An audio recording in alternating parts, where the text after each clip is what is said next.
boos and ghouls out there in YouTube land. This is Jen, and that's Velvet. It's January.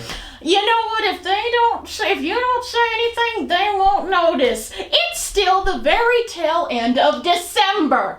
Apparently it's still 2025 as far as we know. Yeah, and as far as you guys know. And it happens to be our last video of the year, and you guys know we like to, no matter how shit of a year it is, and God knows this one was, we try to end on positivity. So if you guys want to hear, you heard me and Velvet bitch about the worst of this year, let's end the year on some positivity because we're still in fucking December, and let's talk about the things that thrilled our dicks. Huh? I don't know. Dicks. Okay. Yeah, so 2025 has come to a close, Thank God. Is fast approaching a close, depending on whatever kayfabe we're going with for this video. Anyway, as we alluded to in the last video, 2025 was a shitty year, personally, economically, worldly, globally, and also kind of for horror in general this year. Like, again, as we said in the worst of video, we didn't see as much as we normally do. Usually I see like at least 70 to 80 of the horror films released in any given year. I saw like 40 this year, and even then I didn't get to dip my toe as much into the indie scene as I would have liked, because busy fucking year, hardly any time for silly movies about ghouls and ghosts and whatnot. But yeah, from what I saw and the general consensus of what I've heard from a lot of people is this year was not the best overall for horror. But it did have some really phenomenal movies which we want to highlight, because when this year hit, holy fuck did it hit. Some of the best modern horror films of the modern era have come out in this year. I would agree. I've heard some people say that this was actually a really good year. I've heard that too. I don't see it. But then I guess you hear that every year. You hear that every year, and it all comes down to subjective taste and whatever you personally vibe with in a year, but for us personally, not a great year for horror. And for me, it was a very kind of meh year. It's like I said in the worst video, I'm not mad, I'm just disappointed. But with that being said, there were some things, like every year you can find some really good bangers and some phenomenal masterpieces, and this year is no exception. And so we want to give you guys, and unlike our worst of the year list, we did manage to come up with some 10 plus some honorable mentions. You really think we're going to give you a top 5 for best of the year? Come on. It's us. It's us. We got to go above and beyond. By the way, for those of you who don't know, you see that runtime. This is a long video. We tend to go on overly long diatribes about why movies reached our list, because just saying movie good, we like it, is kind of boring and old hat. We want to give you reasons and really sell you on checking out these movies in case you haven't. Yeah. So yeah, treat this like a long form podcast. Put it on the background. Do some laundry. Coke. Do your ceremonial line of Coke that you always must do before watching one of our best of the year videos. Yeah, let's get into it, shall we? Let's get into it. And I guess the first thing to start out with, before we even get to honorable mentions, because we mentioned this year things were going on, we didn't get to see as many horror as we normally do. So the caveat for me, the 3 big misses that are not on my list, not because I didn't think they were bad or good, I didn't fucking see them, were Frankenstein, Keep Her, and The Shrouds. Those are they will be the videos I will check out in January, but as of right now, I didn't get to see them, so if you're wondering why they're omitted from my list, that's why. Don't worry, you might be hearing about 2 out of those 3 from me, because some good stuff from the 2 out of those 3. Can't speak on Keeper though, because I completely forgot that movie even existed, if I'm being completely honest. Do you have any to throw out? My pile of shame, like, again, I didn't see nearly as much as I usually do. A lot of the studio films that just didn't interest me. I didn't see your Keepers, your Rules of Jenny Pens, stuff like that. Your Silent Night, Deadly Nights. Whoa! Yeah, I know, hate me. All of the movies of that ilk, I just didn't have a chance to get around to seeing, or didn't have that much interest in seeing to warrant the time that the very limited amount of free time I had this year. I couldn't justify checking them out, really. I might get around to them in January, and they might be fantastic, and they might end up making this list. If you wanted an updated, constant, ongoing running of my thoughts on horror movies of this year, my Letterboxd list will be in the description below, and you will see how it updated. If I end up seeing any of those movies. But yeah, for the most part, I saw most of what I really wanted to out of this year. There wasn't a ton that I feel like I missed out on. Yeah, there's a few things for me, but those are the three big ones for me, is definitely those ones. But we'll definitely see them in the new year. But with all that, and also, as much as you hate this, I have to make this little disclaimer. If we're, really talking lovingly about a movie, we dug it, it's our opinion. How dare us like something you don't like? We're truly heinous people, I know. But honestly, guys, we're not trying to pick on you, we're not trying to cause controversy, but one thing that I like to do with this channel that longtime viewers know is, while we do celebrate the big ones when we think they deserve merit, we really try to go into the indie scene and talk about things that, hey, you guys might have missed and gone under your radar. That's where we celebrate, and we are just trying to put other eyes on it. So definitely no hate, though, if we talk about a movie that really pissed you off. I promise you, we're not going and looking to piss off our audience. I'm trying to build the channel up. One or two of my entries might have ended up being that, but that's just because y'all are fucking wrong about them. Anyway, trying to build up the channel, darling. That's for you. That's for you to worry about.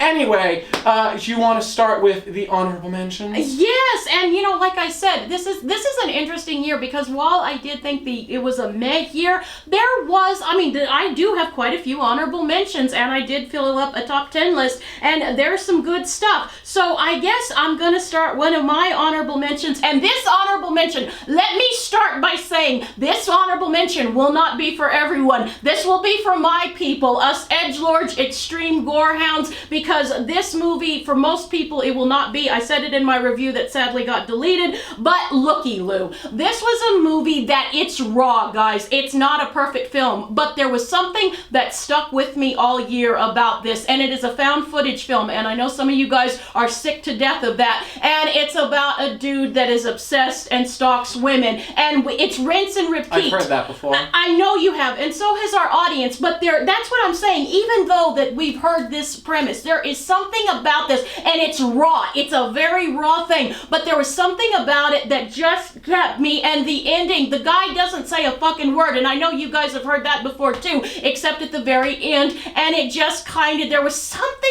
visceral that just hit me in my guts. Like, it's raw and amateurish, but there's some talent here. It adds to the effect of it. I didn't see this one, but by the way you sounded it feels like a very intentional thing, and it utilizes its low budget nature in a very effective manner. It does, and again, if you will get bored, because I said it in my review, it's very much rinse and repeat, but there's something about it that made me didn't look away, and whereas other lesser films, I think I would have just turned it off and you guys would have never heard about it, I kept it through the whole end, and it's not perfect, but I dug it, and if you like your extreme shit, check out Looky Lou. It went under a lot of you guys' radars, and again, not perfect, that's probably why I'm starting, it's probably at the bottom of my honorable mentions, but there's something there. It's raw, but something. Fair enough. For me, I feel like I have to talk about this one because I alluded to this in the Worst of video when I talked about Together. It was not a great year for body horror, sadly. Together, I fucking hated. Grafted had potential, but I don't feel like fully reached what it could have achieved. So my obligatory vote for the best body horror movie, just out of it being the only one I think is really worth your time, is The Ugly Stepsister. A very by the numbers, but also really solid retelling of the classic Cinderella story from the perspective of one of her stepsisters, and you make it a fucked up, gnarly body horror about fucked up, horrible beauty standards and how stupid they are. Yeah, you get a pretty good movie, a good time here. I don't feel like the body horror reached nearly as far as it could have for this one, which might just be because I'm incredibly desensitized to body horror films, because I know a lot of people really, really were made uncomfortable by this movie, especially with a certain thing at the end. Personally, I think it could have gone a little bit farther. I was gonna say but again, that's coming from a hardened body horror fan who has loved the genre as long as I've been watching the films. Again, David Cronenberg's my favorite horror director.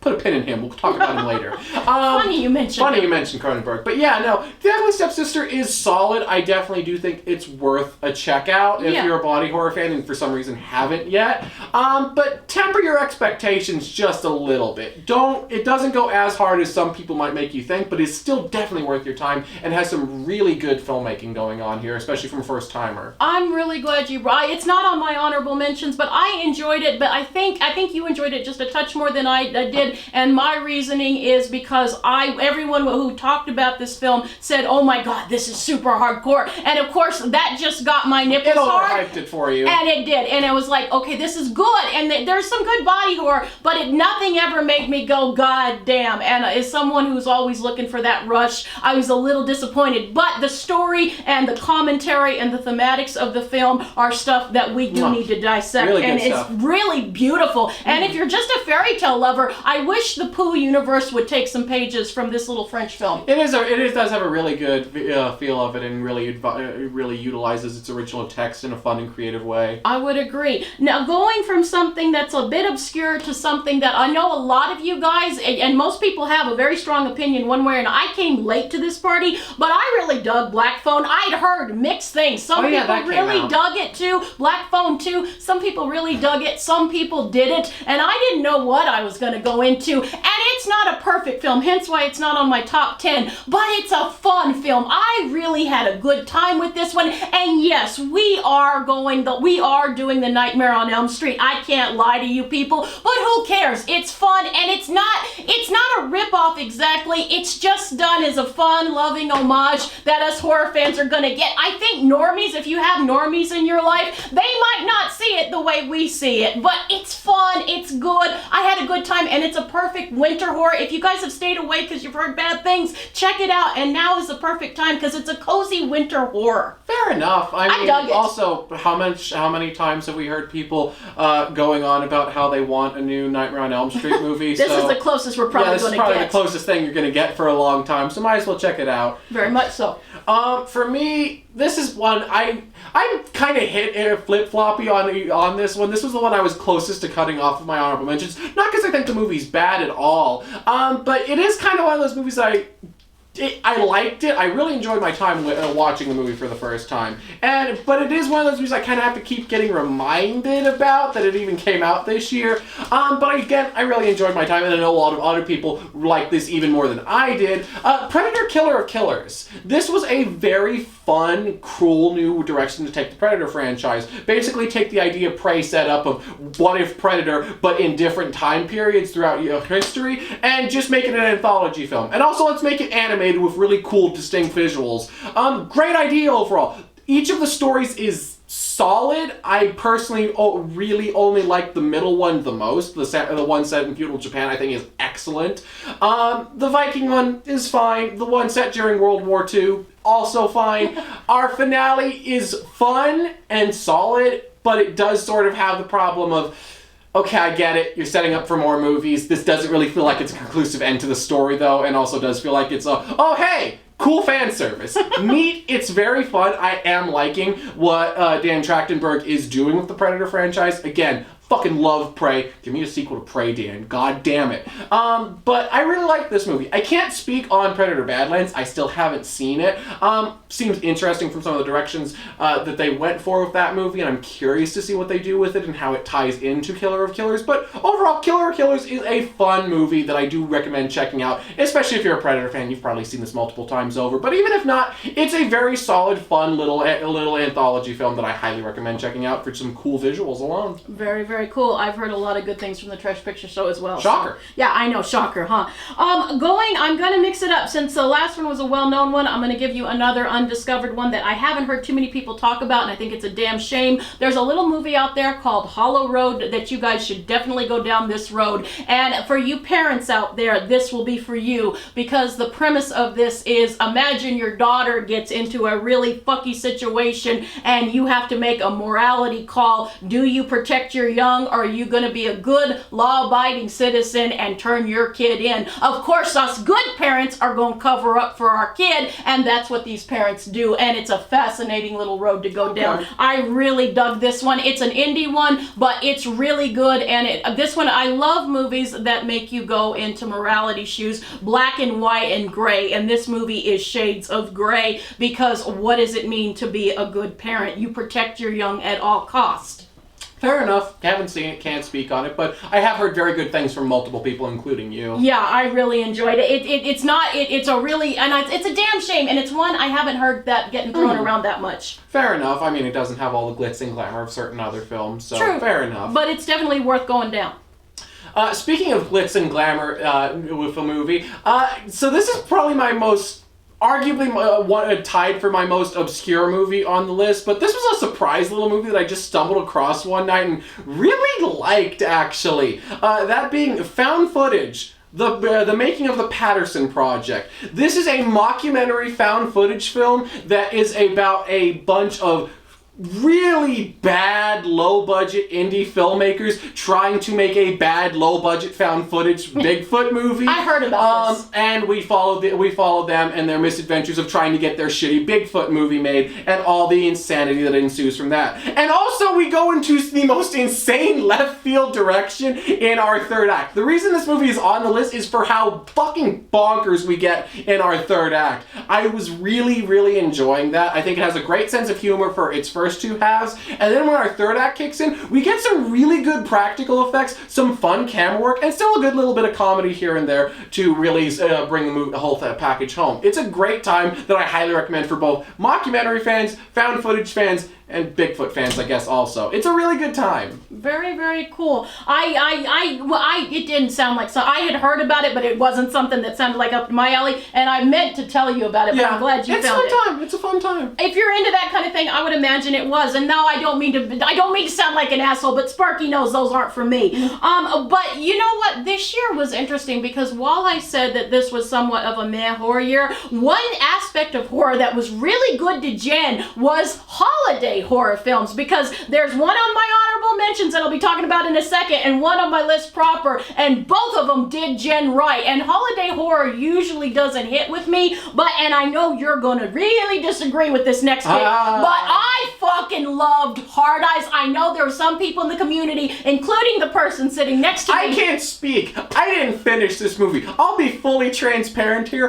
Me and a friend from work started watching this after a shift. We got to the last 30 minutes, and both of us were so fucking fed up with it and done, we just turned it off. I didn't finish this movie, but yeah, I did not like Hard Eyes from the first bit from the parts I saw of it. I was very unimpressed. See, now, it was just the opposite for me. This was one, and you guys, longtime viewers of the channel know I tend to go for the darker, grittier, harder stuff. The more gory and bloodier, the better. I don't do fun. When I find a fun film, I love it, but fun films are hard for Jen, and this was a fun film done right. I loved the humor, and then I'm a romantic anyway, so that probably doesn't hurt. And I got so fucking much joy out of the couple, doing the fake thing, their Instagram perfect photos, trying to make it look like, and it's not really that. And the fucking greatest use of fucking Lone Star's Amazed I've ever heard. That song lived in my head rent-free for weeks after this movie, and they fought with a dildo. Come on! They fought with a dildo. I was fucking charmed, people, and I said it in my review, and I'll say it again. This is a great movie, especially if you might have a partner who's not into horror the way you are. This is a great Valentine's date night, because I think even someone who's not into horror can still get it, because what really works is I thought it was very funny. Not to mention you've got Devon Sawa. Devon Sawa needed to be in more of the movie. He did. But my problem mostly stemmed from I fucking hated our main couple. I found both of them so insufferable. I get part of the point is that they're walking cliches that you would pull out of any rom-com movie, but God, they had nothing going on. They were such nothing burgers of characters. See, I would totally disagree. I thought they had a really cute chemistry. I thought the humor worked in this. I thought the kills were fun. And while the ending was, I figured out the ending, I still was charmed. I knew what was coming. I was like, oh my God, that's kind of cute. Especially, and I won't ruin it because you didn't see it, and I won't ruin it for our audience, but it kind of borrows from some other horror movies, because if you've seen it, you know what I mean. And I was still charmed by it. I knew what was coming. I was still charmed by it. It's my favorite Valentine's Day horror, because none of the other Valentine's Day horrors have ever worked for me. So it was a good year for holiday, and you'll be hearing another holiday movie on my best list. Fair enough. For me, this is one, this was actually my number 10 until literally right before we sat down to film, and then I switched this with another movie. And I feel like that was the right call, but I actually really liked Companion from at the start of the year. I know you had a lot more problems with it than I did, but honestly, the thing that really sells this movie for me is Sophie Thatcher's performance. I think she gives one of the best performances this year overall. She's phenomenal in this. Our whole supporting cast is all really good. Jack Jack Quaid actually is probably the weakest link in this cast overall. He's still good and plays his role very well, but he's probably the weakest performance out of the whole movie. But yeah, Sophie Thatcher really is the reason to watch this movie. I can see where some people like you would have problems with how retready it is with other themes we've seen and ideas we've seen tackled in similar films like The Stepford Wives. And it's done better. I'm sorry. No argument there, but I feel like this movie does carve out enough of its own identity separate from that. It takes that core idea and then jumps off into a adjacent but different enough to stand out direction than The Stepford Wives ever did. And I respect it for that. I really like it. I think it's a worthwhile time and one of the better earlier films from early in the year. I get you. Speaking, this one is probably the biggest heartbreaker that I have to put just in an honorable mentions, but there was a couple movies that came and I tried to find a way to get this movie on my actual top 10 list because it went under a lot of people's radars and it's just such, and again, it's not technically a holiday film, but it's a summer movie, and if you're a shark person, I fucking loved Dangerous Animals, and I will acknowledge, because the person sitting next to me said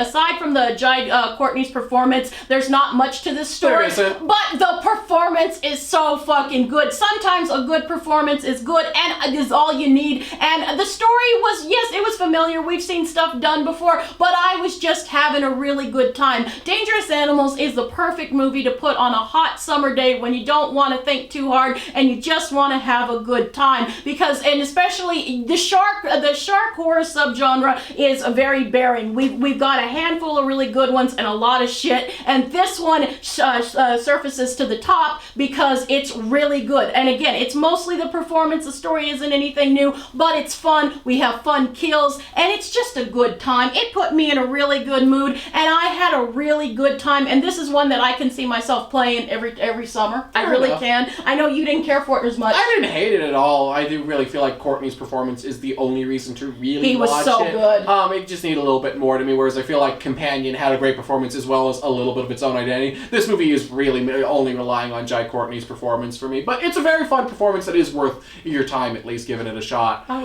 For my next one, I will talk about probably my most obscure movie on my entire list. I don't know anybody else that saw this movie or even talked about this movie, but I remember seeing the poster for it during like a Bloody Disgusting article talking about it, and I was like, okay, that's kind of, this poster has me interested, the title has me interested, I'm curious about this one, and then lo and behold, it actually came out completely under my radar. But Cannibal Mukbang was an interesting little film. Not what I expected, and I did admittedly kind of go in with a false idea of what we were going to get. I expected a lot more of a tongue-in-cheek cannibal comedy. It's not that. It's way more of a character drama / dark romance film with a slight cannibal edge to it that I did really enjoy and like, and I appreciate the direction it ultimately went to. It's anchored by two fantastic performances from our leads and some very interesting and fun filmmaking and just an overall really good idea that I think it handles really well. It does have some drawbacks with its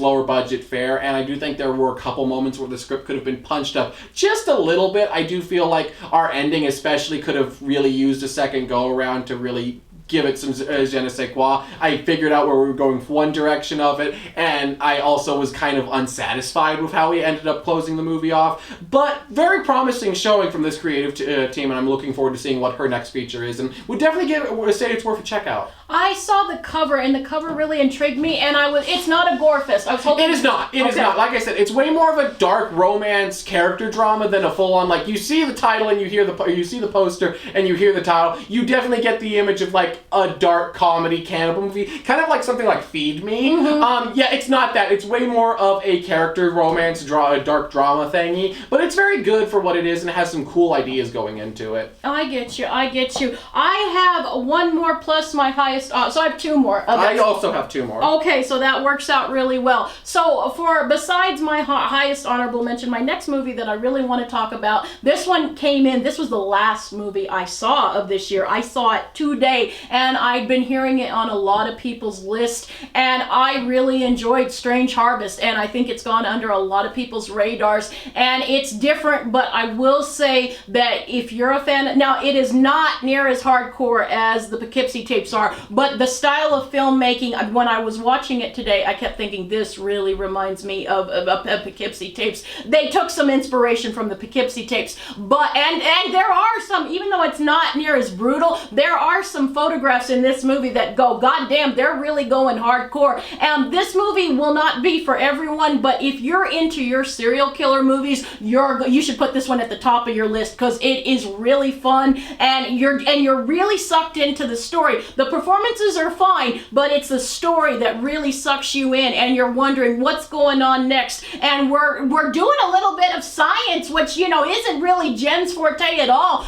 in the movie, because the serial killer follows the stars. That's all I'm gonna say. And it's a really cool, we've seen it done in other movies, but it does it with a little bit of a twist, a little bit of panache, and I had a lot of fucking fun. I would have loved to put this on my top 10 list proper, but I know it's gone under a lot of people's radars. But if you like serial killer movies the way I like serial killer movies, check it out. You're not going to be disappointed. Or if you're a fan of the Poughkeepsie tapes, again, not as hard-edged as the Poughkeepsie tapes, but you're going to get that sense about it. Fair enough. But it's a really, I think you'd enjoy it. Check it out probably. I'll check it out in the new year. I dug it. Next one for me is one, again, this is one I'm not madly in love with. Again, even my honorable mentions, I'm not as passionate as I have been for previous honorable mentions from previous years. But I do think this is another fun one that's definitely worth your time. That being the directorial debut from Miss Tina Romero, yes, that Romero, Queens of the Dead. Yeah, it's George Romero's daughter doing her own spin on the zombie genre of what if zombie apocalypse, but at a drag club and with drag queens. It's a fun enough time. It's very tongue-in-cheek, as you would probably expect with something like that. Weirdly, if I had a nickel for every single time I've seen a movie about drag queens versus zombies, I would have like 25 nickels. I don't know why this is such a weirdly big subgenre of zombie movies. It works. But it is. But it's a fun time. It is a very fun and campy time that you would very much want. Also, there's some really fun, loving homages to her late father and his legacy and career, whilst not overly relying on it or coming off in a, hey, I'm George Romero's daughter, look at me kind of way. Nepotism? No, it's not a nepotism kind of film. It just, you can tell she had a lot of respect and love for her dad's work and wants to plant her own legacy into that subgenre, while still paying homage to her dad and everything that he created with it. Also, there's a very fun Tom Savini cameo, which I'm always here for. You gotta love the Tom Savini cameos. Okay, well, I just have one more honorable mention, and it is my highest honorable mention of the year. In fact, the only reason it didn't get on my list proper is because technically it's not a movie, it's a TV show, but fuck you, this fucking show I haven't hardly heard anybody talking about, and you people need to get eyes on it. And also, to not give my hand away too much, this has something very much in common with what my number one pick actually did become. There's something that both of these things share on it, and that is the Creep tapes. And to pull back the mask and not be so hardy-har for once, this was a very fucking hard year. Not just because of losing the channel, but there was a lot of other shit going on in my life that just, it was a fucking hard year, people. And laughter and happiness and joy was in tiny, tiny, small increments, right? And this Creep show literally would make me forget. I just brought me so much joy in this particular show. And there was one particular episode that I rewatched like 4 or 5 times when I was down in the dumps. I would rewatch it and it would make me crack a smile. And that would be the episode with David Dismalke. And oh my god, him and the Creep get into a fun adventure together. And I'm not going to spoil it, but I'm just going to say what the wonderful thing about this is Mark Duplass opens it up and they go, you know, they say imitation is the highest form of flattery. And he gives that wonderful Mark Duplass look and he goes, I'm not so sure about that. And then in enters David Dismalke, trying to be something he's not, and they're like two fucking tennis players that are just fucking great at the top of their game, fucking masters of their craft, and they're just going back and forth, and they give out some wonderful, wonderful liners, and Mark Duplass is just a fucking chef's kiss. Not only do we have that episode, but there is another episode in this where imagine you're playing the Saw game, but with someone really, really dumb. It is such a good fucking premise. It is such a, and that one also made me laugh. And what makes this show work is fucking Mark Duplass. Like, I've seen him in heartfelt, dramatic roles that just bring a tear to my eye, but I just see him as the creep. I can never unsee him as the creep, and that should say how fucking good he is in this role. The Creep franchise has either fucking ruined / made Mark Duplass infinitely better, depending on your perspective, because every single Mark Duplass movie, after you see the Creep film, or the Creep tapes, instantly you feel like you're just waiting for the other shoe to drop and for the movie to secretly reveal it's in the Creep universe. It is.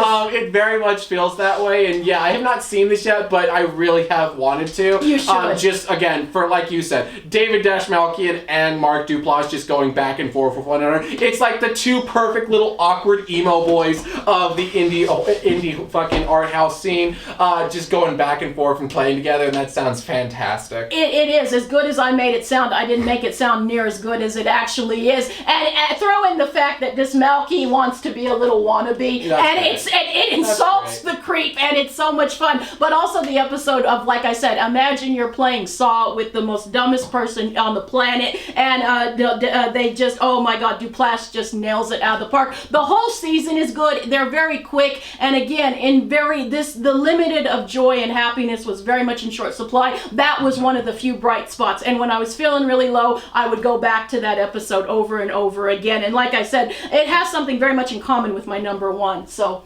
Fair enough. I'm very much looking forward to checking it out over the next couple weeks. Finally, I really would recommend it. Totally. Kind of going in with what you were saying about, like, yeah, this year was really fucking hard for me also for personal reasons. Shitty year all around. But one of the highlights for me was discovering something new that I really enjoyed. That being professional wrestling. I started enjoying a little bit of it through friends last year, but this year really went into full gear. But I really have gotten into pro wrestling over the year. I love its insane, extended reality, fucking batshit craziness of hyper athleticism mixed with soap opera storytelling. It's great. It's good ass time. And why am I bringing up professional wrestling?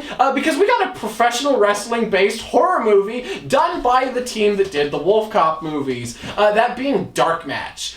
This was a really fun movie. It's nothing amazing. It's not going to rock your world or anything, but it's really damn fun. And when you hear horror movie about professional wrestling, this is probably exactly what you picture, and it delivers fantastically, actually. It honestly the movie I would most compare it to is weirdly Rob Zombie's 31. It's a story about we're set in like the late 70s, early 80s. It has a very grimy kind of feel to it. We're following a lot of like lower income, rural, white trash classified people that live in a fucking RV going out and getting into a situation for a bunch of other people's amusement that they really don't fucking want to be into. But instead of Richard Brake and Malcolm McDowell, we have Chris Jericho in this movie, and Chris Jericho's really damn fun in this movie. I've never been a massive Jericho fan, but damn, he's really fun in this movie. He does a really good time. There's a lot of really fun homages and love letters to the history of pro wrestling, especially the older 80s and territories era. But even if I definitely feel like this is a movie you're going to get the most out of if you know a little bit about pro wrestling. But I do feel like there is a portion of people who are just going to have a good time with this movie, just again, due to the almost Rob Zombie-esque way of its portrayal. It's very much, if you like a lot of Rob Zombie films, especially 31, that's the movie that it kept reminding me of while watching it. It's a really good time. Highly recommend checking it out. What gets me excited, not because I don't give a fuck about wrestling, as you well know, but the thing that, no offense, I know a lot of people do, it's just not my thing, but the thing that gets me very excited is the director, because while he did do the Wolf Cop, he also did a phenomenal movie from last year about the, I can't think of the name of it. I forgot what it was called. But there was a movie that he did about zombies that was poignant and beautiful. Does it have any poignancy in the film? Kind of, yeah. Like it does, like all of his movies. Like it's a good middle ground. It's a lot more tongue in cheek than that movie was, but it's not. It takes itself just seriously enough, way more than the Wolf Cop movies ever do. It has a nice middle ground. Our cast of characters. That's again another way where I kind of compare it to like 31. Of our cast of characters are nothing special, but you genuinely believe the actors have a really good sense of camaraderie with one another and a believability. They have a good chemistry to where you believe that these are a group of friends who have lived on the road with each other for like years upon years upon years and have a genuine rapport with one another. You genuinely believe that. The performances are all really good, and again, that's really what it reminds me of is 31, honestly. This is like the closest film to ever capture the distinct vibe that 31 captured. Very cool, very cool. I don't think I'll check it out, but I do have hope because I really like that director. Yeah, fair enough, definitely. With that, shall we get into the list proper after this fucking long? 12 hours. Insert SpongeBob. Yeah. Okay. Yeah, we will, and I will let. I'm curious because I don't know what you've seen and what you haven't, so I'm gonna let you go first. Fair enough. Going into my number 10, this was a actually pretty good year for the found footage genre, from what I could tell, even though Hell House Lineage happened, but let's not worry about that. But out of all the found footage movies I saw this year, which wasn't all of them, but the ones I saw, the one that I definitely liked the most out of all of them is Horror in the High Desert 4, Majesty. People who saw the old videos before they got wiped from existence, will remember that I have been a big fan of the Horror in the High Desert movies since their inception. The original movie was like my number 10 or a very strong honorable mention the year it came out, and I've been actively following Brad Murch's films going forward. I've really liked what he's created with the Horror in the High Deserts movie. They have this very distinct feel that's kind of unique all their own. And the original movie genuinely creeped me out the year it came out, which doesn't happen a lot with a lot of other horror movies. And while I did like the second and third film, they did not capture that same creepiness factor that the original movie had.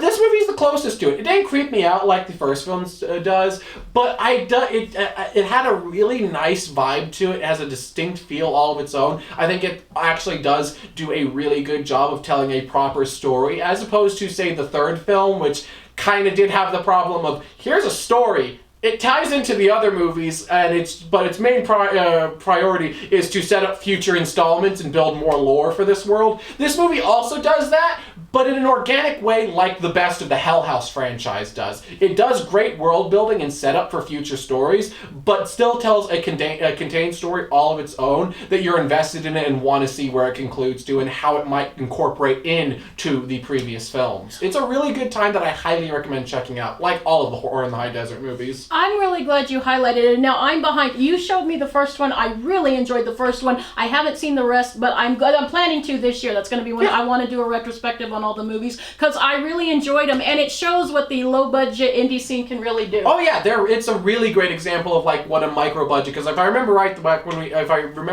when we did a video on the original movie, he made that movie for like $1,500, which is nothing. Yeah.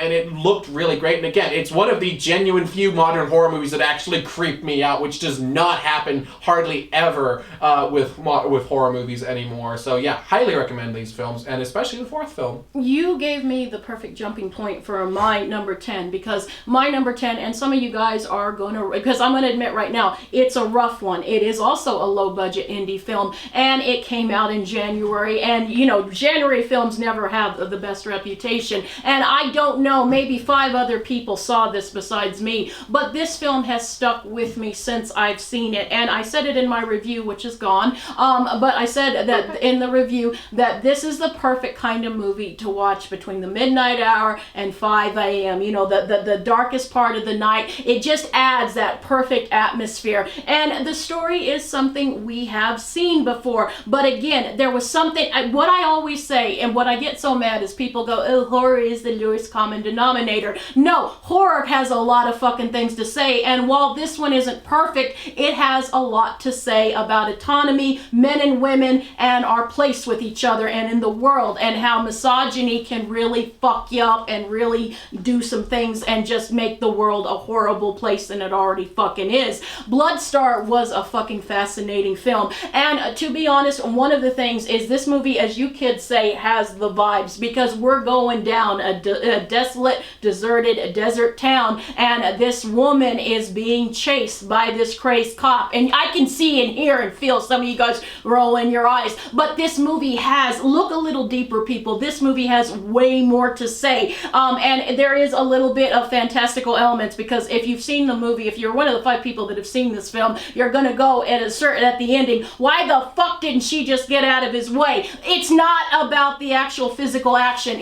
With her not getting out of his way is saying something. She is standing up to this maniac, this bastard. I'm not going to take it anymore. Another thing that I find fascinating about this film is that this character is not perfect. She's not necessarily likable. She's made some bad choices, but she has a redemption arc, and it's not forced. It feels so fucking real. There is a scene of why you find out this character is like how she is. And we also get a revelation along with our character. She finds out that her sister has been saving her in a way that she's never figured out until she picks up someone else in the car and she hears the story, and she's like, oh my God, my sister has been keeping me off my father. My sister's been keeping my father off of me. Whoa! And that's just one of the commentaries. I'm probably all over the place explaining this, but this movie stuck with me, and it had so much to say. And also our sheriff and his creepy brother are fucking unnerving and creepy in the best sense of slasher ways. You get this really just menacing, sinister vibe from these characters,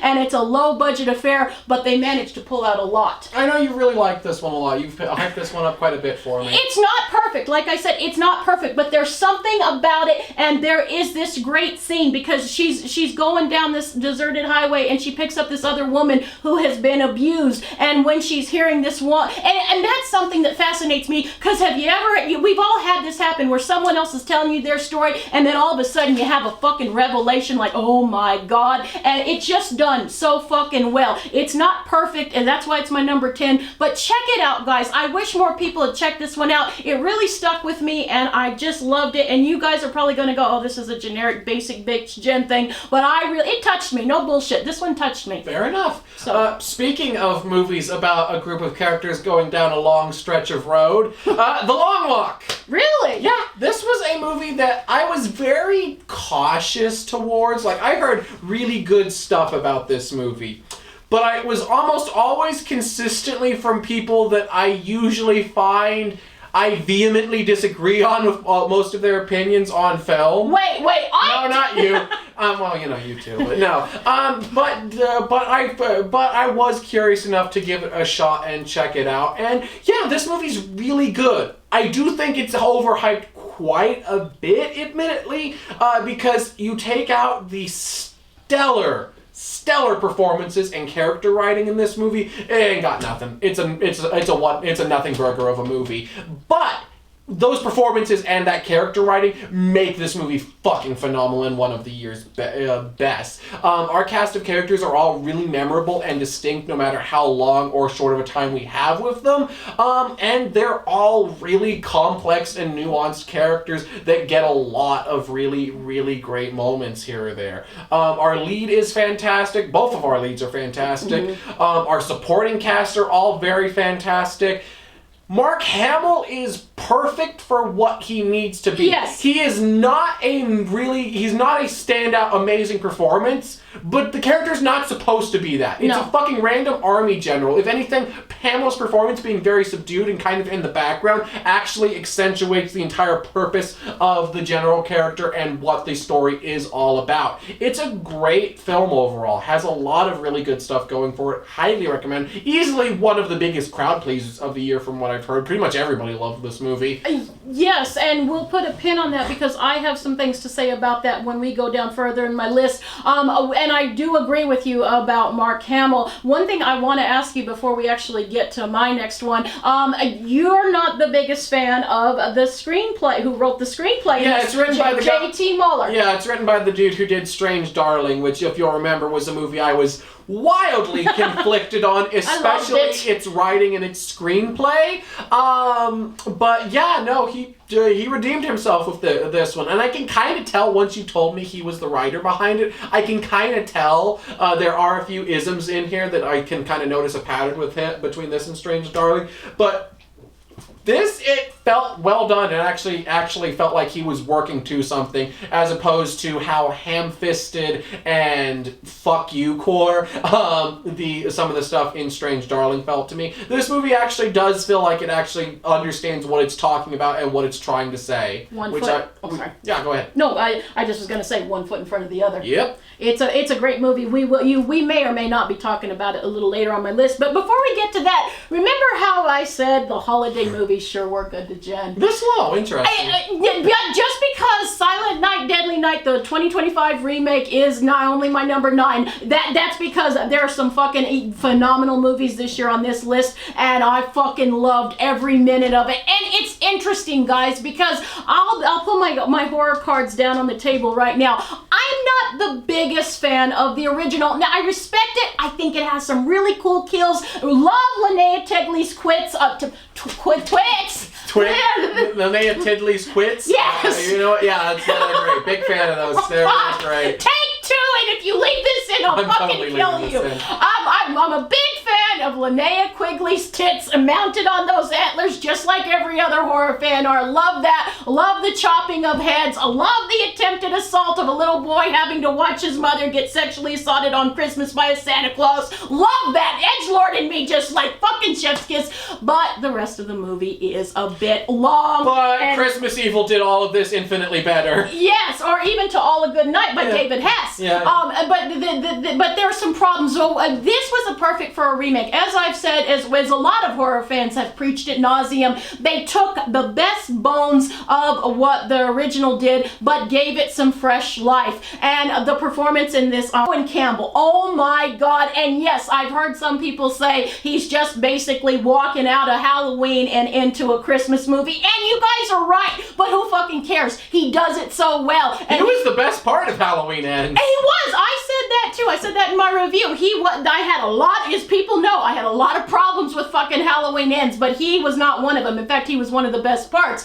And Ruby Modine, him and Ruby Modine have wonderful chemistry, and the Trash Picture Show laughed at me, but I'm going to say it again, and I talked about it in my review. This is also a fucking fantastic love story, because both of these people are so fucked up, and they find each other, and they accept each other, and the ending actually did bring a tear to my eye. And I'm not being hyperbole here, people. I am genuine for reals. For reals. What do you kids say? I'm like the OG legit dog, bro, homie. It's been a long year, guys. A really long year. But anyway, I'm being legit. Like, there's a really great love story, but there's also some cool kills. And if the love story part doesn't sell ya, fucking Nazis at Christmas and an enclave. It's not just one Nazi, it's a fucking enclave of Nazis. And Rowan Campbell goes all with just his axe, because as he tells his inner voice head, spoiler alert, but he has a voice in his head that he says, guns are for pussies. Right on! And he takes his axe and he kills all the Nazis, even our very much Ilsa She-Wolf of the SS dressed in a Santa Claus hat Nazi. It's fucking yes. What the fuck is this movie? I'm trying to tell you, it's fucking glorious, and I haven't even got to the batshit crazy parts that you guys are gonna have to watch the movie. Please watch this movie. I'll probably check it out. I am oddly interested because it does have qualities I do like about it. And I actually was a big fan of Silent Night, the first Silent Night, Deadly Night remake, reimagining from like 2009. 12. I actually really liked that movie, so I do think that there is potential with this one. I'm curious to see what we ultimately end up doing with it. It just was a movie I did not have any time for by the end of the year. It's really fun. Try to check it out. Totally. Going into arguably one of my 2 most controversial picks for this list. But fuck it. We ball Justin Tipton's Him. Oh. Yeah, this movie was not liked by the wide horror viewing audience. Yeah, you're alone in this I one. am pretty much alone, but I'm okay with that because fuck y'all, this movie actually was really fantastic in my opinion. I know the main complaint a lot of people had with this film is it's too in your face and blatant and obvious with its symbolism and its metaphor. It's a story about fucking football! The most in-your-face, violent, fucking constant sport you can probably imagine. So that's kind of perfect for it, actually. It's a story that I know nothing about football. I can't tell you a quarterback from a nickelback. I just how it is. One's a band, one's a football player. Thank you for explaining my joke. Yeah, no, I don't know shit about football. I don't give a shit about football. Don't care whatsoever. But I did always have a interest in this movie ever since it was announced. Partially, yeah, I liked everything Monkey Paw Productions has put out. Jordan Peele knows where to put his fucking money, and knows how, as we've seen with Nia DaCosta, he has a really good eye for young upstart talent that he wants to help get a foot in the door. And I'm really curious to see if Justin Tipton ends up being another. I don't think he's on the same level as Nia DaCosta. Far from it. But there's something about the way he shoots a movie that really stands out. And Him was a movie that I was fascinated with the entire year. And then I heard nothing but negativity and people hating this movie vehemently. I've heard several people say this was the worst film of the entire year. And then I finally checked it out for myself and I was like, oh, okay, yeah, I get why everyone hated this fucking movie. Yeah, this movie is not subtle about its messaging and its idea and its storytelling of criticizing the great American game, and by that I mean the great American dream. But it does it in such a fucking great way. Yes, it's very in your face about it, but that's kind of perfect. Have you seen any fucking news story that has gone on this year? They ain't subtle about it. They ain't hiding it. They're showing their fucking true selves right in your face, and an entire portion of the country completely ignoring it or acting like it's not there. So a movie like this is kind of perfect right now. This is the perfect political climate to release a film like Him. It's a story that takes the red, white, and blue and really focuses in on the red and the violence of America. It truly kind of captures football perfectly because it is America's game. And America is a bloody, violent, visceral country that will extort others and minorities to benefit everyone else as long as they're of a certain wealth bracket and a certain ethnicity. It does it really great. Yeah, all of this shit is stuff we've heard several times before and done in other movies by Peele himself in more meaningful ways.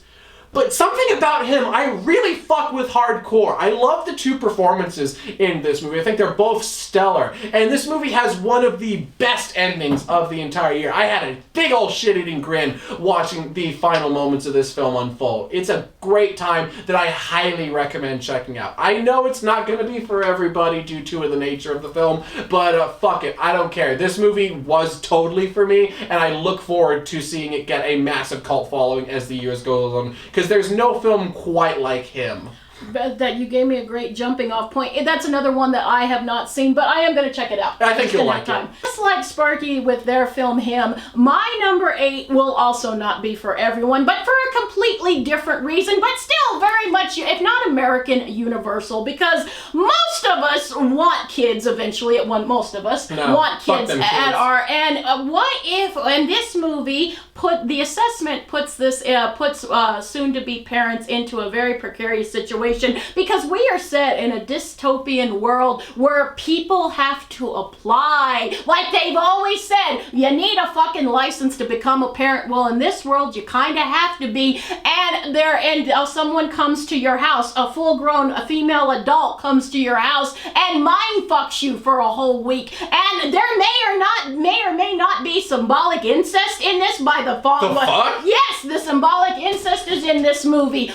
Child death is in this movie. A very fucking bleak, nihilistic ending. The couple may or may not be together by the end of this marriage, or by the end of this picture. There is a lot of commentary in the assessment, but it will not be for everyone. But for people who think of going down that wonderful road that is known as parenthood, oh boy, well this is like the equivalent of the baby think it over doll back in the 90s. If you're an old person like me and you guys had to do home ec, you'll remember those baby think it over dolls. This is the movie equivalent of those baby think it over dolls, and literally it's a mind fuck, and this person literally acts like a child, and yeah, destroys their marriage, destroys their hope, and oh, by the way, the government is evil. Shocker, wasn't I just talking about this with my last movie? Yes, but this one has nothing to do with football. Aw, damn it. So mine is by default, mine is more artsy. Nanner, nanner, nanner. We'll see. Speaking of artsy, this one, I felt bad not going as in-depth to the indie scene as I have previous years. But I feel like I'm making it up for with this one, because how more indie can you get than a movie that isn't released yet? That being, It Ends. This was a movie that has been doing great numbers at the festival scene, and it's been unable to get a distributor for the longest time. And thanks to the admittedly overpriced letterbox video store where you can rent it from, you can check it out. And I highly, highly recommend checking it out. I know $20 for a rental is very fucking steep. Excuse me? Yeah, I know. I understand it's incredibly steep, and I get it. I'm sure this movie has drawn up a lot of interest, and I'm sure it will get a distribution at some point. I'm not going to be surprised if Shudder or IFC don't end up picking it up fairly soon. But if you want to check it out, I highly, highly recommend It Ends. It captures a certain vibe that no other film has really, truly ever captured before. This is the Gen Z experience of a film. This is it encapsulated all into a film. It is a story of a group of friends who just end up on a road one night just driving and driving and driving, and they can't get off of this fucking road. They don't know why they're here. They don't know how to get off of this fucking road. No matter where they turn, they can't get off of it. It just keeps going and going. They have no hope. They have no future. It's just the road. You just gotta keep going non-stop, over and over, until it drains you and crushes your spirit. You either learn to live with the road, or you get crushed by it and just give up and lose all will to live by the road. Yes, the road is a very thinly veiled metaphor if you can't fucking tell. I was going to say, is it a road or is it your generation? Yeah, pretty much. No, it captures it so well. These characters feel very genuine and feel very real, and fully realized. I love this movie. This movie might not be for everyone due to it's not a boogity boogity boo kind of horror movie. It's a looming sense of dread kind of horror movie. It leaves you feeling very awkward and uncomfortable, and you just kind of want to sit in the dark with your thoughts for a while after watching it. It's a movie you really need to sit down and digest and think about how it makes you feel. But I think that's a mark of a phenomenal movie right there. Yeah. And for a first-time director-student film, holy shit, this is phenomenal, and I cannot recommend checking out It Ends enough. It's going to be very hit or miss for some people, but for me, God, it was such a hit. I get you. I'm going to check it out. I don't think I'm going to pay $20, but eventually I'll check it out. Fair enough, yeah. Actually, funny enough, my number 7 does parallel a lot with your movie, but in a little bit more of a mainstream way. But as Sparky already talked about, yeah, The Long Walk had to be on my list too, and I think The Long Walk... This time I'm not going to touch a thing.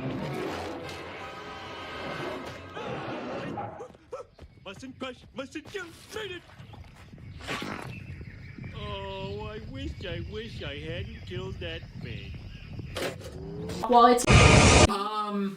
I think something borked. Wait, why are you in different clothes? Hey, Scott! I think we are on my number 7, and I was saying that you led me into the perfect segue. Good job 2 weeks ago, Velvet. Because for my number 7, we are also on a long, dark road, but this is a much more mainstream dark road. And of course, I am talking about The Long Walk, which seems to be a film that took everybody in the horror community by storm. I don't know anybody who didn't love this film. Yeah, it's a pretty good movie. It is a damn good movie, but the reason why it's only my number 7 is because while the performances, Cooper Hoffman and David Johnson are fucking phenomenal. They fucking deserve Oscars. And yes, Cooper Hoffman, it is the son of the late great Seymour Philip Hoffman. And this movie is just fantastic. And probably this and another movie are so much in lockstep with what is going on right now, because we are following a group of young men who are walking one foot in front of the other under brutal conditions to try to get the prize. And it's about what you learn over the course of this movie. It is about humanity. What are you walking toward? Are you gonna be an asshole that jumps over somebody's dead body, or are you gonna try to offer compassion and comfort even to assholes you don't like? The thing that really made me appreciate this film is that there was a couple of scenes that I wasn't ugly crying, but I had a few tears in my eyes during watching this film, and it just made me think I could be a better person. I could look at this person and go, yeah, maybe they're a fucking asshole, or maybe they're just dealing with shit that I don't know. We never know what is going on in the other person's shoes. And also, the reason why it is so timely, can you imagine the whole concept of this long walk is you walk and walk until there is only one contestant left, and then if you stop walking after 3 warnings, the government fucking shoots you point blank, and there's cameras, like the whole world fucking sees what's going on. Man, it's so fucking wild that we're recording this 2 weeks after the previous one, and oh man, that became even more timely than when we talked about it last week. Shooting point blank in the fucking head. Shoot point. I mean, that is what I say about film. Like, cinema, life imitates art, art imitates life, and this is a movie that after what has just fucking happened, you see. But again, what if you're seeing this movie after all the horrific shit that's been happening in the world for a few years now, the thing to hold on to, people, is to take the better angels of your nature. Try to just take a breath, and no matter what, try to look at from the other person's point of view. Try to look at it with a little compassion. Don't judge. Don't fucking be an asshole.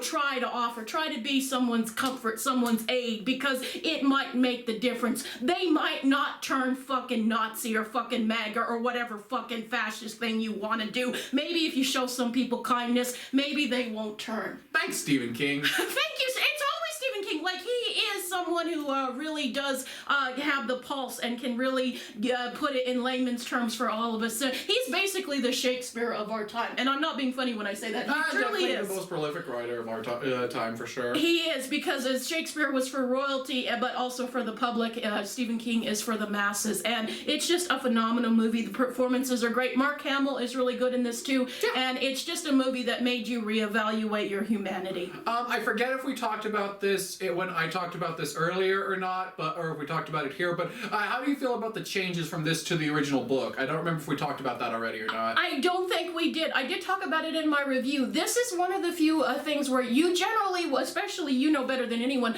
You're a book purist. I'm a book purist as a general rule. I usually will always tell you 9 times out of 10 the book always does it better than the movie. This is one time where there are significant changes that I actually think makes the movie work better, and would make it, if we'd had the same changes in the book, it might have been a little stronger. The Long Walk was never a particularly favorite story of mine. I didn't hate it, but it was not a beloved one. The movie, I actually appreciate the story more, and it's probably for these performances. That's entirely fair. Like I said when I talked about it, the performances are make or break this movie. Like, there's good ideas in the movie, but overall the movie is very fine, but the performances make it a standout of the year for sure. And Stephen King was very hands-on. Some of the ideas for the changes were his ideas. That's very cool. That's very cool that he can take like the nigh 60 years of introspection and growth that he's had and add it on to the story that he wrote when he was like a teenager, late 20s or early 20s. Exactly. And one more thing before we go on, what I love about this is, even though we're set in a very, the time when it was written was back in the 60s, it was an allegory for Vietnam. film, right, guys?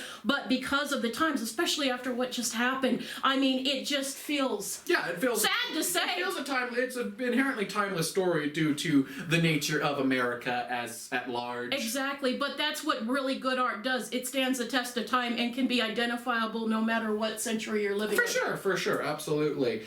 Speaking of stories that are timeless and can be just as relevant today as they were back when they were written, I'll be honest, this was a little bit higher on my list in the original recording, but then I had a sudden whims of fate change to it, and now it's here instead of where it was originally. But that does not mean that Guillermo del Toro's Frankenstein is not still one of the best movies of the year. I know, shocker. Guillermo del Toro's Frankenstein's a really fucking good movie. Revolutionary ideas I'm bringing forth to y'all.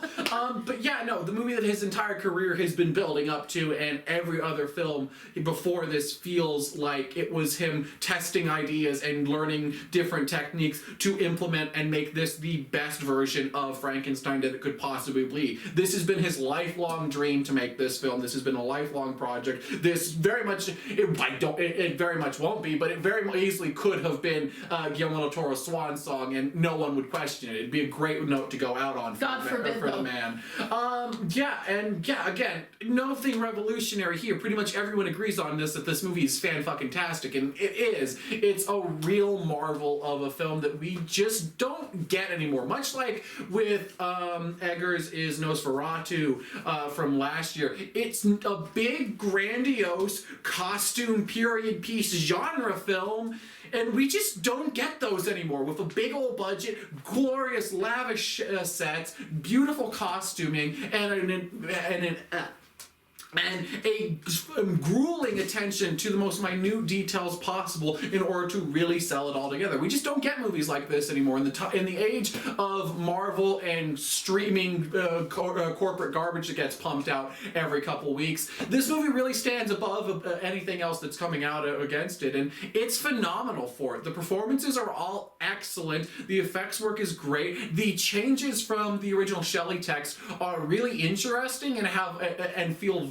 very, very much like something she would do if she wrote it today. Mm-hmm. Mary Shelley was always a very forward-thinking author, and I feel like very much some of the changes that he did make to it would be something that she would have done had she written it later in life. And yeah, it's just overall fucking great, while also being a massive, massive love letter to Shelley's original work and holding it in high reverence as it rightfully should be. It's a phenomenal version. I think it's the definitive version of Shelley's story of a man becoming a monster and a monster becoming a man. It's a phenomenal film that you've probably already watched, so what else is there to say besides go watch it again? It's really fucking great. I still haven't watched it yet, Shame. but I know, very big shame. I will agree with that. But what I have heard from horror people is that it is also like you can see that not stealing, but he definitely is also paying homage to past for the good Frankenstein and also Bram Stoker's Dracula. Just in the same way that Eggers' Nosferatu was taking bits and pieces from every vampire film before it,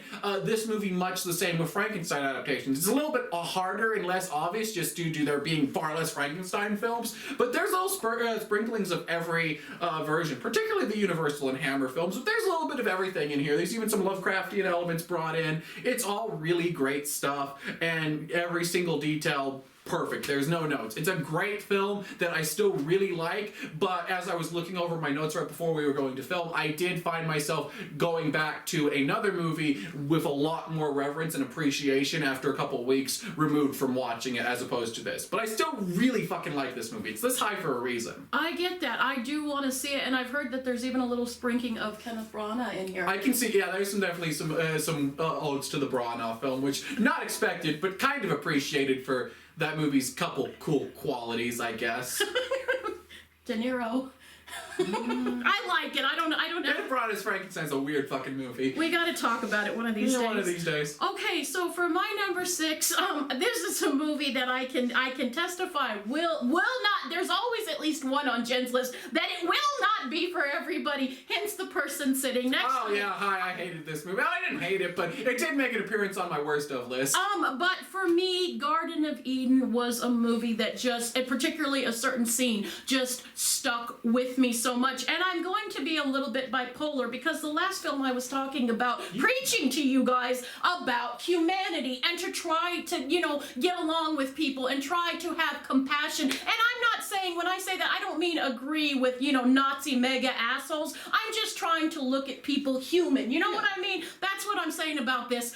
But, people are walking contradictions, and Jen is no exception. And so, for all the reasons I love The Long Walk, the dichotomy is all the reasons of why I love Garden of Eden. And what Garden of Eden is it is about revenge. This is a movie, guys. You'll know if you're fascinated with the concepts of revenge and how it will wreck your life. You might get the son of a bitch you're after, but it's gonna wreck your life. But you're like, fuck it, they have to pay. Then this movie will be for you. But if you're not so involved in the whole concepts of revenge and what it does to your soul, it is probably going to be a snooze fest and not for you. But Jen falls on the category on the side of falling for. I'm very deeply invested in revenge films. It's a passion of mine.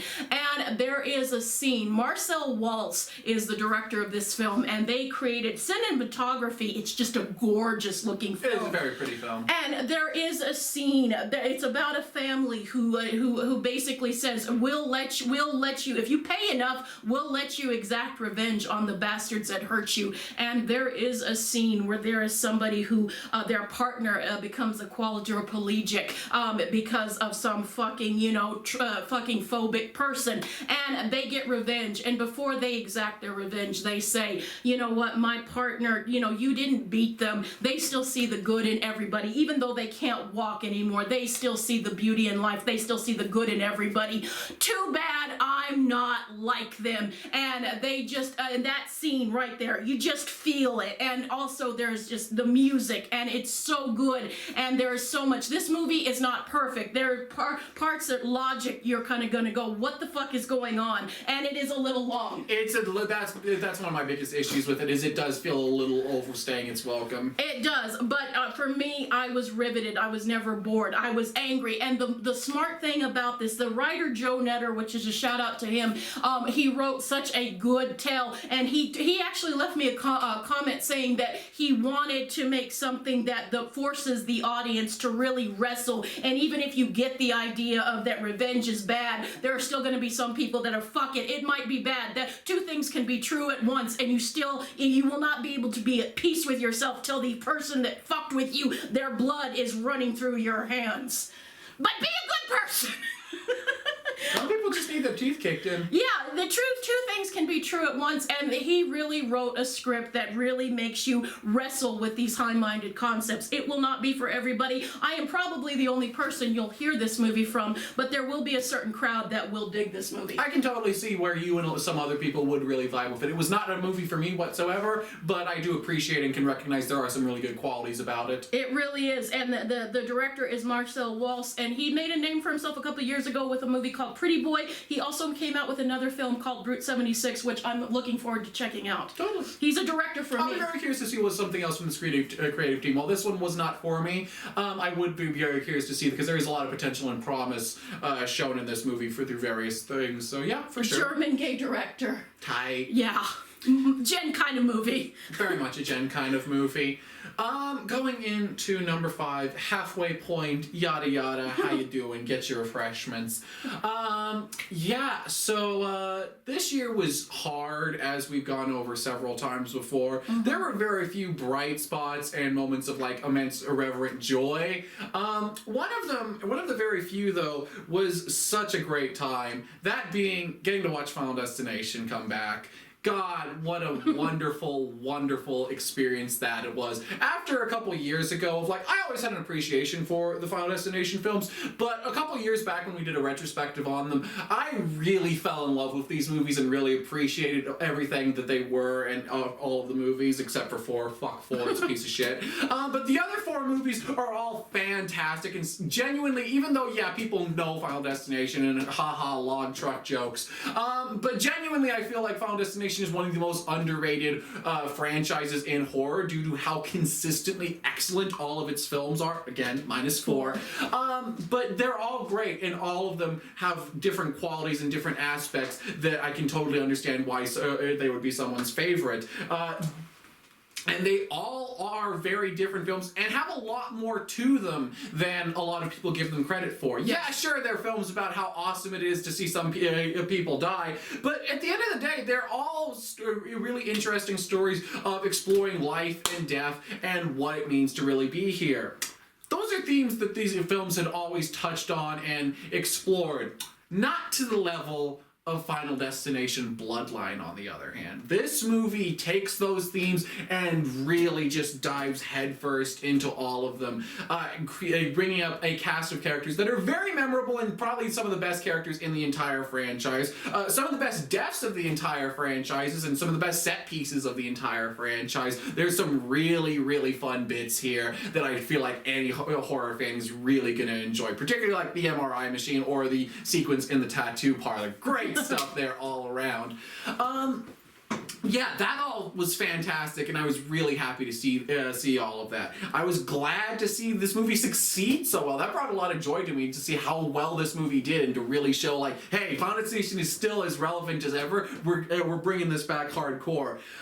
But yeah, there is one major thing that really puts this movie above any of the other movies and what makes this the best film in the franchise. And sure, the thing that's always made the best film. The thing that always makes the best thing that's always made this franchise great is its heart. And it's, yeah, sure, it's a story about a bunch of assholes dying, but at the end of the day, there's a lot of humanity and heart in these movies. Mm-hmm. And one of the main sources of that was always the character of Bloodworth, and Tony Todd in general as a man and as an actor always brought that to every role.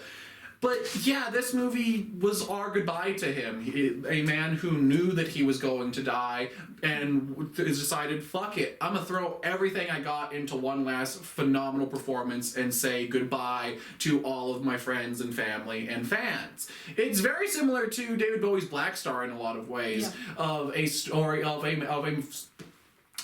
man who knew his time here was up, but wanted to do one final great piece of art in order to celebrate life and say goodbye. And also live on. And also live on forever, absolutely. And yeah, sure, I'm talking about all of this, and it's like a 2-minute scene in a almost 2-hour-long movie. Fairly insignificant in the grand scheme of things, but because of the man behind it, yeah, it's one of the most significant and powerful scenes to ever be in a horror film. It will go down as the best scene in horror this year. Yeah, there are other scenes that I'll talk about from other movies that are more technically impressive or more brutally or more memorable or whatnot. But none of them have the level of heart and emotion that this 1-2-minute scene with Tony Todd talking to the audience and saying goodbye will. Mm-hmm. Tony Todd was a once-in-a-generation actor. There will never be another one like him. No. And it's a damn shame that we lost him. However, it is a great thing that he was able to go out on his own terms in a way and say goodbye to his fans in exactly how he wanted to. I commend the directors so much for knowing their place and just saying, fuck it, you know what to do, you go ham, you write your scene, we can't do anything better than you. No. Even if the movie was dog shit, I would praise them to the ends of the earth for doing something like that. Mm-hmm. But no, the rest of the movie's not dog shit. The rest of the movie is fan-fucking-tastic and such a good thrill ride of a time, while also still having a lot of really great moments of exploring humanity and what it means to be alive and finding significance in the world. Mm-hmm. Something the franchise has always done, but not to this point, not to this level. I cannot wait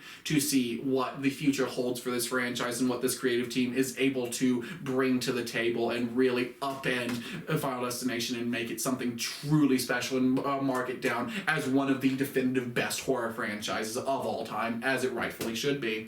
I agree with you. And you know what? The one thing about, due to the nature of his work, we lost him, sure, but because of what he did, we'll always have him. That's kind of a comfort thing. And it was also just really fucking cool to see horror fans just so. I remember when this was in the theaters and people were so fucking jazzed, and us horror fans were like, oh my god, did you see that scene, that MRI scene? It was just, you felt it. It was that there was something in the air. There was really only one other film this year that drummed up as much discussion or in as much joyous discussion about it than besides Final Destination. There's really only one other that got as much as Final Destination. I'm so glad to see it. Like, this movie was a massive success. We haven't gotten a formal announcement of them doing more of them, but with how massive of a success this was, I cannot wait to see what we do next with it. I would be amazingly shocked if we somehow don't follow this up in some way, shape, or form. I just hope it doesn't take another 20-something years. I would prefer if it didn't take another 10 years, yeah. Like, it's just a great movie all around. Love the hell out of Final Destination Bloodline. Can't wait to see what happens next. I would agree, and we'll put a pin on that because I have some things to say, but that's later on my list. But right now, we are at number 5. And for my number 5, this was a movie, this was actually the first movie of the year that I saw. And it, you know, January films sort of have a reputation for they dump all the dog shit out in January. But last year and this year are proving that that's not always the case. And Presence was a goddamn movie that stuck with me. And I will tell you guys right now, people did not particularly dig this. There were a few people like me who really dug it, but a lot of people were not too big with Steven Soderbergh's, you know, this thing. They thought the idea was cool, but the execution fell a little flat. But for me, this was a movie about grief, and grief is always something that I really Horror's favorite topic as of late. As of late, it is. But it's and the concept is so fucking interesting because we're doing a ghost story, but we're doing it from the ghost perspective, and there's a lot more. This is a very dysfunctional family, and as choices are made, and karma is kind of retributed by the end, which makes it so heartbreaking because you get little one of the things, it's a very non-linear narrative, and when that's done right in horror, that's one of my favorite things they do in horror is non-linear narratives, not just in horror but in horror, it's just when it's done so good, and this movie is done so good, and it's a gut punch. And I think the thing with this movie is that the marketing, it is not a horror movie in the sense of jump scares and ooga booga. If you're looking for something like The Conjuring, this will not be your movie, but this is an emotional kind of grief, and emotional horror can hit you just as hard as the jump scares. I love both, but when a movie just sits with you, and after the end, when the credits were rolling, I was emotionally wiped after watching this film. And not everyone's going to take it that deep, but I think there are going to be a few people, if it went under your radar and anything I'm saying, check it out. It's really worth it. I wish more people liked it. Hey, I would put it with The Others as a good ghost story. Different premise, but good one. That's fair. I have not seen it, partially due to my disdain for Steven Soderbergh as a director, but it is something I will get around to at some point to give a shot with, because it does seem to have some stuff that I am curious about. I really dug it. Fair enough. Going into number 4, man, my top 4 all could be number 1. I know I say that every year, but it's true this year. All of these could have been number 1, and the margins for why they placed where they did are very thin. My number 4 is my number 4 only due to its subject matter being incredibly difficult, and while the movie handles it expertly, it's not something I'm going to want to come back to very frequently. That being a movie that came out of the fucking blue. I only found out about this thanks to surprisingly following the creator or the director of it on TikTok and not even realizing, and then she's like, hey, I made a rape revenge film. Y'all should check it out. And I'm like, huh, I'm down for rape revenge films. You love rape revenge films. Let's check this out. Bystanders really is something special, and I feel like it's a damn shame that it didn't get more discussion around it. And the people who were discussing it didn't do it right. And I understand why it didn't get discussed, inherently due to its subject matter. Rape revenge films have always been highly controversial, and a very small niche that you don't see a lot of, especially anymore. Their heyday was back in the 70s, but we don't really see them anymore. But anytime we do, they often become some of the best films of their respective years, and Bystanders is no exception. Mm-hmm. This is one of the best rape revenge films, if not the best in some ways, ever made. This stands shoulder to shoulder with the greatness of Miyazaki I Spit on Your Grave, or Miss 45. Or Revenge. Or Revenge. Yeah, absolutely. This is a movie that I understand why, due to not just its subject matter being very difficult, but also its presentation being difficult for some. This is a micro-budget film. This movie, I could be wrong about this, but I remember her saying in one of her promo videos that she made it for like 15 grand, 20 grand, somewhere around there. Very, very fucking minuscule amount of money for a movie. So the effects are a little bit wonky. Some of the camera work's a little bit wonky. Some of the audio is a little bit wonky. Editing, acting, all of that stuff is a little bit wonky and weird sometimes. Sometimes. But the writing is immaculate and one of the best penned scripts of the entire year. It brings up so much emotion and power with the way that it's written and the way that it's executed. Yes, it's a rape revenge film. Yes, it's not going to neglect all of the nitty-gritty and horribleness of that subject. But it also is not going to be a nihilistic misery fest like the genre can be at its absolute worst, because this movie was made by people who know this firsthand. The writer has experienced it, the director has, several other cast members have. This was a project of love and passion, of people knowing exactly what they wanted to see out of this genre for so long, but never quite got it, because a lot of the time the people who made them didn't know it firsthand. Even someone like Miyazaki, sure, he experienced it secondhand. He didn't know what it was like. He just saw the aftermath of it and was so vitriolically angry about how the system handled it that he created a genre-defining masterpiece about it. Which, fair enough, pretty fucking based. This is a movie that really stands out as something special. Yes. It's incredibly hard and challenging. It's dark. It's funny, which is something that I have said for years. You should never inject a lot of comedy into a rape revenge film. This movie injects a lot of comedy, a lot of really fucked up black comedy. But it works so well because, again, the people who wrote it and wrote these jokes know what this experience is like, and it comes off incredibly genuine and heartfelt and meaningful, and that is so fucking powerful. And in a time like this is the kind of movie we need, with this level of emotion and this level of thought put into it. You could have so easily, even if it came from someone with the best intentions imaginable, this could have fallen flat on its face had you done any slight fuck up. But no, this movie executes and walks that line perfectly, no notes whatsoever. It is a beautiful story about revenge, what something like that does to a person, while also finding community and love and hope out of something so dark and sinister and evil. And I really, really commend everyone on the production team for making this film. It's a once-in-a-generation kind of film. Absolutely love it. I can't say I enthusiastically recommend it due to various things that I already talked about, but if you have a taste for this sort of thing and can palate it, I cannot recommend Bystanders enough. It is something that I do feel anyone who is prepared for this type of subject matter and has experience with these types of films should see as a prime example of everything you can do right with it.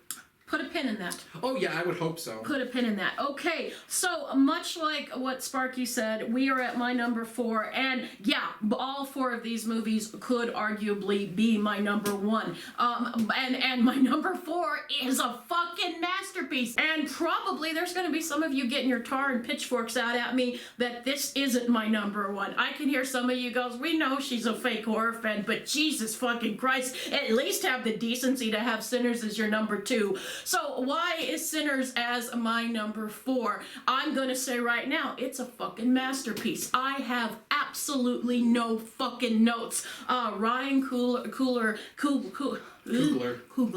Ryan Coogler, man, please come back to horror. I know you said you were just a one and done thing, but we love you. Please. We really need more of you. Yeah, we really do. You make great movies. I like some of your non-horror movies, but you made a fucking masterpiece. And the fact that you included the blues legend Buddy Guy at the end. Oh my God, me and Sparky are music nerds. One of the biggest pops of the year for us, and we were the only people popping for it. But God damn it, that was so cool. And I doing some research, I found out that, you know, it was his uncle that was such a massive Buddy Guy fan, and his uncle passed, and he wanted to do something, and he thought his uncle would get such a kick out of That's it, that awesome. having in his movies. That's awesome. And it is just, and again, much like The Long Walk, this is a movie that, yes, it's set back in olden times, but it still is relevant today. I mean, at the end of the film, they kill fucking Klansmen, and how fucking cathartic that is. Ryan, did you really need to include a scene of Michael B. Jordan shooting down a bunch of Klansmen? No. I did it anyway, though, because I'm that awesome. Yes, and also how fucking cathartic it is. God, that scene's so satisfying. It is, and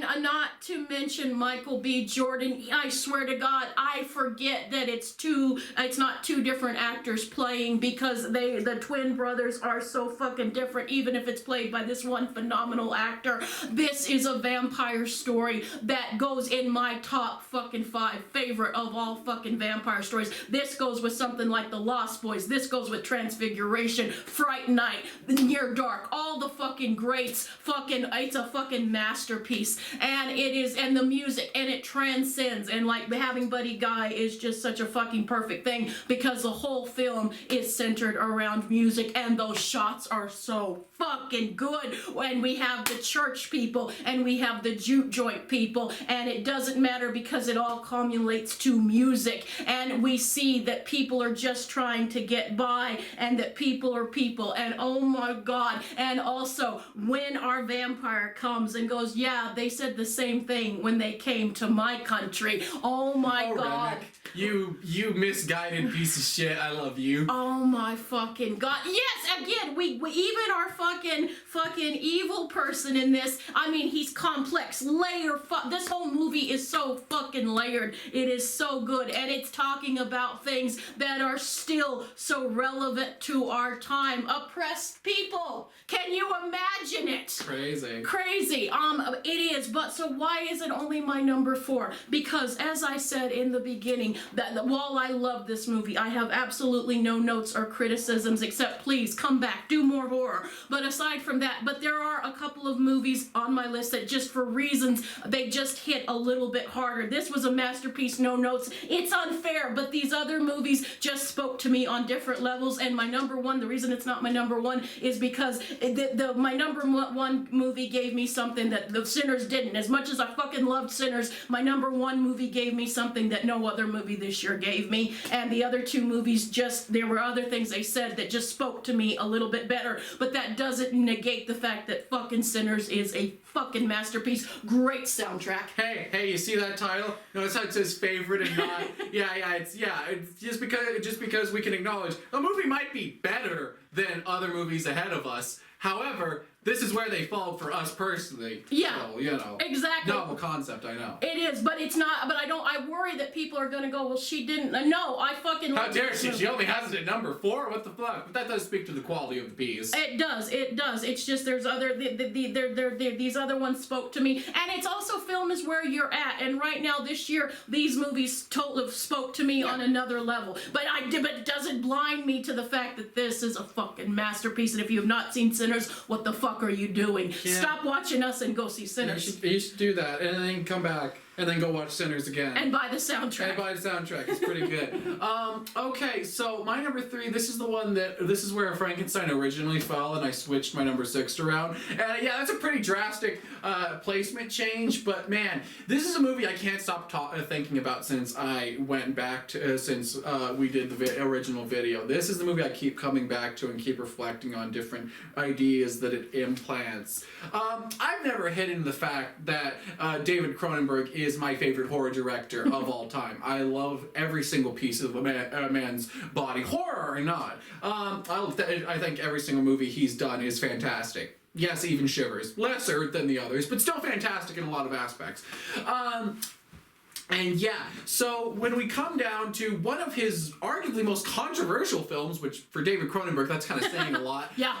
But yeah, this movie drew him up a bunch of controversy, and I don't think he would have it any other way, really. But for me personally, The Shrouds is something truly, truly special from the man. This really is a piece. This is David Cronenberg looking back at the career of David Cronenberg and reflecting on all of the influence and everything he's done and really questioning if he's happy where things went. And watch the movie to find out the answer he comes to, but I think he's fairly content with his legacy.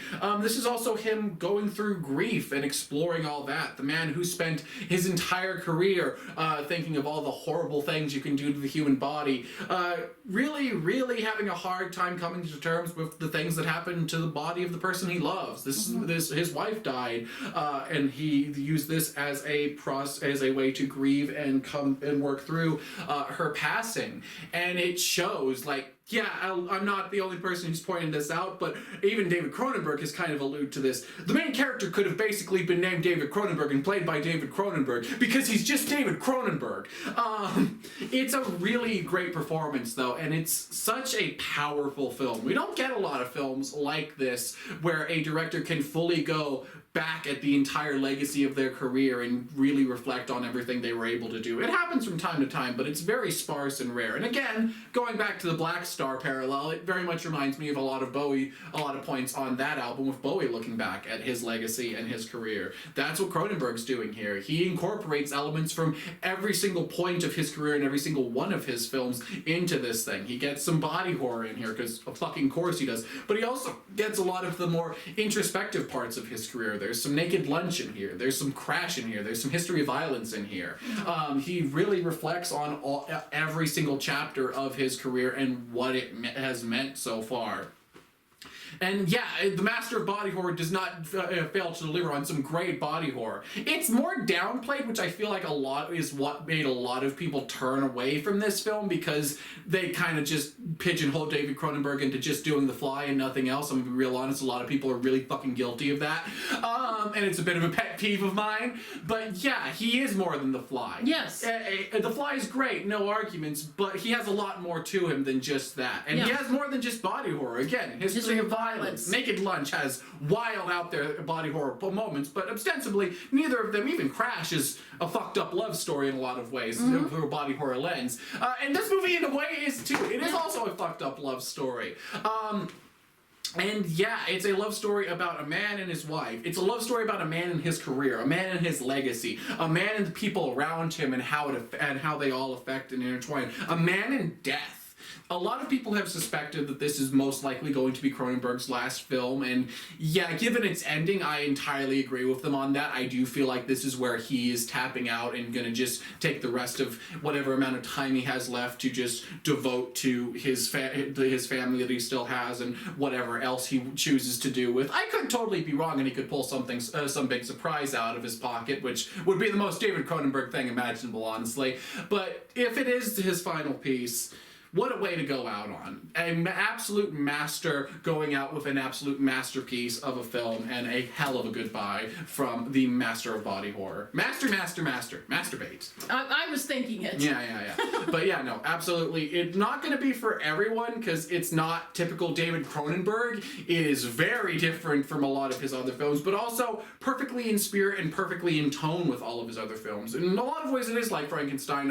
It feels like this was what he was building up to all along, even unknowingly. Well, very much David Cronenberg in the sense that, he's already done it, why do it again? Yeah, exactly! Why the fuck? None of his movies are fucking remotely alike to each other. There's a reason he didn't agree to do The Fly 2. Even though The Fly 2 is pretty good. Yeah, The Fly 2 is... Okay, hot take. I know I just went on a whole thing about how great David Cronenberg is, and yeah, I agree with that. I would be lying, though, if there isn't a weird, fucked up part of me that kind of prefers Fly 2 over the original movie. But that's a story for another day. But yes, it really is. If you want another grandiose, big body horror movie, he's already got like 20 of those. Go watch one of them. This is something completely new and different, while still being something really familiar and fucking comforting in a lot of ways to a longtime Cronenberg fan like myself. Yeah. It's a a great flick. Highly recommended, even if it's probably not going to be for most people, and it's going to go down as one of his most divisive films, along with Naked Lunch. I definitely need to check it out. I have not had time yet, but it's one that is definitely on my to-watch list. As for my number 3, I'm sitting here, and as I was listening to you talk, I think I puzzled out why Sinners was only my number 4, and it's for an unfair reason, because Sparky and I both knew this when we heard Sinners, even before we saw the preview, just when we heard the concept, we both looked at each other. We were like, oh my god, Ryan Coogler's doing a vampire movie with fucking Michael B. Jordan. No, that's gonna be fucking absolute genre-defying masterpiece. And yeah, we were right. It was one of our most anticipated movies, even when we knew very little. This movie, my number 3, on the other hand, was a movie that literally, when we heard it, we both rolled our eyes and we were like, oh fucking god, and we're like, well, we're a horror channel, we have to do it. And 10 minutes of sitting in 28 years later, oh my fucking god, this was the biggest surprise of the year. And I was just, and it's not that I expected to hate it, I just wasn't expecting much. And the previews didn't help. You know, the previews didn't look particularly anything wow, but because they went in much like David Cronenberg went in such a different direction than whatever I could expected. Not to mention the film, the word that I think about when I think about this film is the word dazzling. I mean, this is just a gorgeous film to look at, and it has everything. It has heart, it has emotion, it has commentary, and like, yeah, maybe some people might have not got the commentary, but there's videos out explaining it. If you're not, from England, you still will kind of get it, and even if you don't, you still get it. You've got it. And some people will go, okay, it's a little too artsy, what the fuck. I know this is a very divisive movie in the community, but I gotta be honest, I fucking loved it. I was dazzled by it. This was my dazzling movie. I just was like, and again, I loved the heart of the story. It's about a boy and his mother going on a journey, and that is something very special. And also, the good doctor that everybody says to stay away from, he's crazy, he's the monster, turns out to be one of the most humane, cool characters that I've come across in cinema in a very long time, and I cannot wait to see what Neil DaCosta is going to do with take it up from the next movie. Oh, absolutely. I am very excited for Bone Temple. As we're recording this, it comes out in a couple days, and I'm excited for that fucking movie. Yeah, just based off of what she did with Candyman, but also we hear it's even more bonkers than this one is, and usually bonkers doesn't always work for me, but this is one that fucking worked for me, and I appreciate it. I'm not even a Power Rangers person, but I fucking appreciate it, people, and it's not for everybody, but I dug it. If you like something a little different, a little out of the way, but still respectful to the actual franchise, this is fucking awesome. And the Trash Picture Show disagrees with me. A lot of people will disagree with me, but I'm gonna be honest, I fucking dug this movie, and I'm shocked to hell that I dug this movie. So, this is a movie that we really didn't have a lot of expectations for. Dragging my feet. Yeah, I do like the original 28 Days Later. I even like aspects of 28 Years Later in a lot of ways. But I don't know, something about this movie, I just didn't give a fuck about it whatsoever. 28 Years Later was not a movie I had very much anticipation for. It was kind of a whatever movie. Everyone, you always have one of those fucking movies come out where you're just like, yeah, you're interested, but you're also kind of like, I don't expect a lot of this. It'll probably be like a 5 or 6 out of 10 at best. And then Danny Boyle comes and dick slaps us with fucking 28 Years Later and some of the most inventive, insane filmmaking choices to come out of a mainstream movie fucking ever. Oh my god, 28 Years Later is such a special and one-of-a-kind film. Literally, there's so many filmmaking techniques that they invented for this fucking movie. They were going wild with all kinds of cool, new, inventive filmmaking ideas, which I love to see in a time where we're so inundated with the same old copy-paste horror films, Marvel movies repeating this formula over and over again. Every fucking genre is basically constantly regurgitating the exact same thing over and over again. Some to better effects than others, but there feels like there's no real inventiveness. There's no ingenuity. There's nothing new going on in film as of late. It's going safe because these movies are really fucking expensive to make and could bankrupt an entire company and fuck over a bunch of people if they fail, so they have to placate to the biggest market. And then there's this fucking thing coming out here going, fuck you! I'm gonna do fucking everything! I'm gonna be a legacy sequel to one of the most beloved zombie movies and horror films of the last 30 goddamn years. I'm gonna come out nearly 30 years after that movie. I'm gonna completely reinvent the horror genre and the zombie genre. I'm gonna make the most fucking out there commentary about how fucked up the UK is imaginable. I'm gonna fucking make it a heartwarming and beautiful coming of age story about growing up and moving on past what the past held and letting go of those things that hold you back and letting go of that toxic nostalgia that so many of you seem to be deeply fucking corrupted by. What are you talking about? Yeah, I know, we're not exactly fucking, we can't exactly say we're art to people have a little bit of that too, but fair, we at least can acknowledge it, unlike some people. But yeah, no, but that's kind of the point of the movie too, is acknowledging it's fine to hold on to those things, just don't let them overtake you. Not a death grip. You can hold on to the memories and all of the stuff from your past, but you still need, in order to be a person, you still need to be willing to move forward and grow past them. And that's what this movie at its core is really all about. In the most me fucking way possible. This is a placating thing specifically for my tokusatsu loving ass, but doing it through the lens of Power Rangers and fucking Japanese tokusatsu is such an insane fucking idea, but I love it. And some of you fuckers who are watching the movie might be going, wait, what do you mean by that? Look at it again. This movie absolutely incorporates all that stuff in beautifully, and I recognize it. I weirdly had a sudden spark of hope for this movie the second we see our main character have a Power Ranger figure as like their latch on to their last vestiges of childhood. And then when it comes full circle in our end, into being the, not even our ending, our epilogue, because our ending is something very emotionally powerful and resonating. And then the movie continues on for 10 more minutes and gives you an epilogue to get you ready for the batshit craziness that is going to be Nia DaCosta's Bone Temple. And yeah, that epilogue is fucking insane, and I know it turned off so many people, and so many people are pissed about it and say that it ruins the sanctity of that original movie. Shut the fuck up, you have it right over there. Y'all were clamoring and whining for years about how much you wanted a sequel to 28 Days Later, and no matter what they delivered to you, you weren't going to be happy. Need I remind you every other time we've done a legacy sequel that goes into a wildly different direction?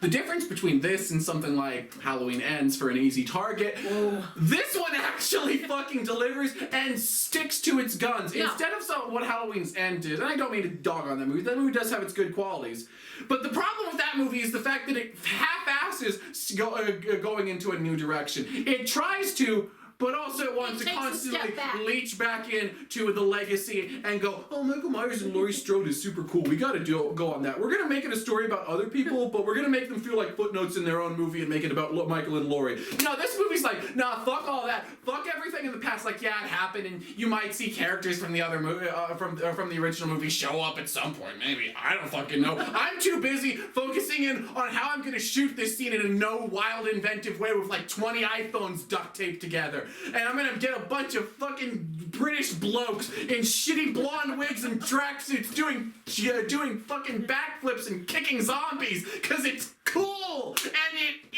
is! This movie's great. I love everything about it. And again, they has all that batshit craziness while also having a really meaningful and thoughtful exploration of growing up. And the grief. And going through grief and how hard it can be to grow up sometimes, but how it ultimately is for the better, and whether you want to or not, it's gonna happen regardless, so you just have to let it go and go with it. And what kind of, I don't mean to cut you off, but what kind of person you're gonna be, because the boy is kind of at a crossroads, and he sees what his father is, and he sees what his mother is, and he has to figure out, okay, am I gonna go with my parents' lead, or am I gonna go on my own way, which is something every kid has to do. Yeah, absolutely. You love your parents, but you also gotta recognize we ain't perfect. Right, absolutely. And I also it also is a really great commentary on everything that's gone down in the UK since the original 28 Years Later. Like, people kind of forget that about the original 28 Years Later is it was sort of a commentary on a lot of the stuff going on in the UK post 9/11 and stuff. Because, like, yeah, a lot of the racism and bigotry that came out of 9/11 was primarily focused in the US. But there was a large stint of that in Europe with anti-immigrants. And then that got cranked up more and more as the years on until we got to Brexit. Yeah. And then we got to this movie where it's like, you know what?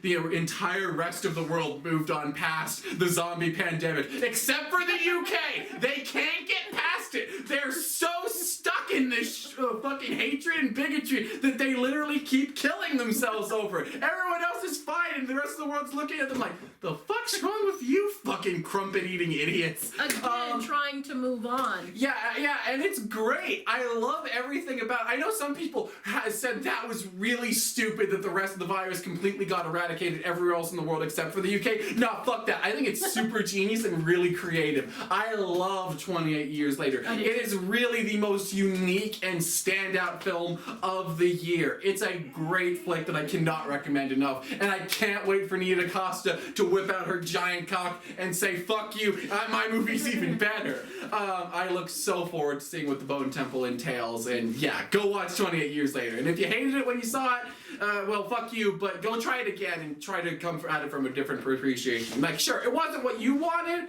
but look at it for what it actually is, because it's something really special and one of a kind. I would agree. It was the biggest surprise of this year for me. Abso-fucking-lutely. It was a lot better than a 5 that I was expecting it to be. Yeah, exactly. I thought we were honestly expecting it neither not to mention it or be on our worst list, and we were wrong. We're infallible too, guys. No, I mean, secretly I knew it was going to be great. I was just saying that to go along with you. Yeah, that's my story. I get you. For my number 2, this is very much like Sinners, because this is the other movie that by all rights should have been my number 1. This really screams Jen's number 1 right here when we were watching it. It should be, but because of the there's reasons, and when I talk about my best of, you'll understand why it's only my number 2. But honestly, it should be my number 1 because it's that damn good. Bystanders, everything that Sparky said about Bystanders is absolutely right. And one of the reasons why I want to talk about this film is because for people, yes, the rape revenge genre is very controversial, and you will always have people, and well-meaning people. I'm not just talking about there's assholes too, but there's some well-meaning people that will say, oh, it's just exploitative, and why do we need this? But usually those people have never had to, and thank God they haven't, but they haven't walked in shoes. I have walked in these shoes, and a lot of other women have too. Men have too. And we need films like these because sometimes, as I've said, and I know some of you guys probably get so sick of me hearing it, but you have to. Not everyone has the luxury of going to family, friends, or the cops. There are reasons. There is shame. There are other things. There is safety. There is blame. There is so much fucking self-blame and hatred that can go through and fuck with your head. And if you don't get the right therapy, you are fucked, guys. You are fucked, and you can go down a really bad path of just self-hatred, and you can turn it inward. Trust me on this. But one of the things, if you don't get help, movies can be therapeutic, and for some of us, movies were all we had, and you can puzzle, and movies don't judge. Movies don't say, well, what were you wearing, or did you give the guy the wrong impression, or, maybe if you had just been better, this wouldn't have happened. If you'd been more virtuous or better at a better, decent person, then they wouldn't have taken what they thought what you were offering. Trust me, those thoughts go through your head, and movies don't judge you like that, and you can rewind the movie over and over again until it makes sense in your head. And I wish Bystanders was a movie that my 17-year-old self could have seen. And one of the genius things about this movie that I've never seen another rape revenge, whether it be good or bad, do is it's not afraid to use humor. And if before Bystanders, I would have said it's sacrilegious, it's disrespectful, but no, the genius of it is, and the writers knew that they're not ever making fun of the victim. They are making fun of these fucking bullshit people that take what they want, and you don't matter. You're just a stupid bitch. Just lie down, spread your legs, and shut the fuck up. And this movie turns it on them and makes them look like the fools, and it's so fucking cathartic. And it is also a cautionary tale, because if you do not not get the right help. It's saying you might go onto a very dark and bitter road and fill your life with so much hatred and anger, and you don't know, and it will poison you. It will fucking poison you. And there is a scene in this movie. Basically, what happens is a rape victim meets their fucking fairy godparents in the form of fucking serial killers, and they help them, and they help these assholes and get what they deserve. Fucking brilliant. It's wish fulfillment. Such a great idea. It's wish fulfillment, but God, and we all, if you've ever been in that situation, and I'm sorry if you ever have been, but when you've been held down, or when you've been hit or slapped, or whatever you went through, you always are lying there thinking, God, I wish someone would come along. I wish my father. I wish the police. I wish a friend. I wish somebody would save me. And this is like that bomb of people actually showing up and doing something that the law can't do, and serve the real kind of justice that we all desperately want. And it is so fucking cathartic. And I've heard a couple of people, and I never want to turn on other people on YouTube or other critics, but I heard, and it was a guy, and I heard him really dog this movie, and I thought, dude, little sensitivity. You've never had to walk in these shoes, and trust me, if you're a victim, this movie will speak to you on so many levels. And Mary Beth McAndrews was the director, and the writer was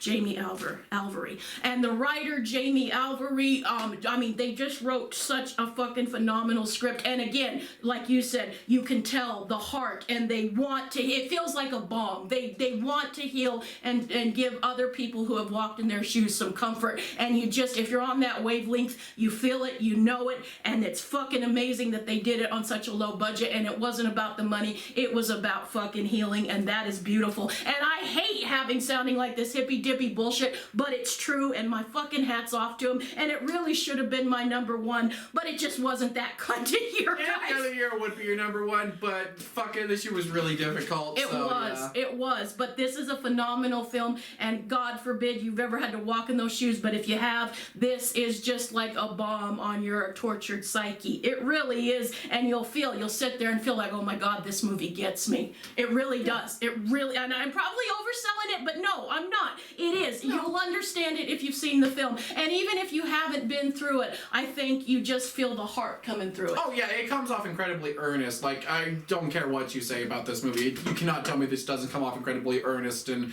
like they were putting their absolute all into it. You can very much tell with it. Yeah, and this is a movie that, like, for anyone who can't go to, can't get help or can't go to anybody, this is a movie that will understand you. This is the wonderful thing about film. It's free on Tubi. Go watch it. It's fucking phenomenal. It's a fucking amazing film. Okay, going from all of that into the most obvious number one, I think, possibly ever. What could it be? Okay, you know what? No, probably I saw the TV Glow for last year. It was probably a little bit more obvious for me, but this that's not it for this year?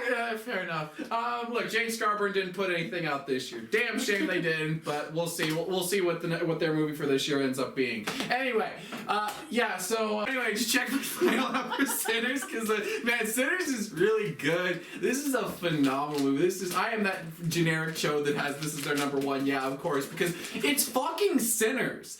It's a masterpiece. It is a modern day masterpiece. This will go down as one of the best films in modern film ever. I don't fucking care. This will go down as one of the definitive films of the 2020s.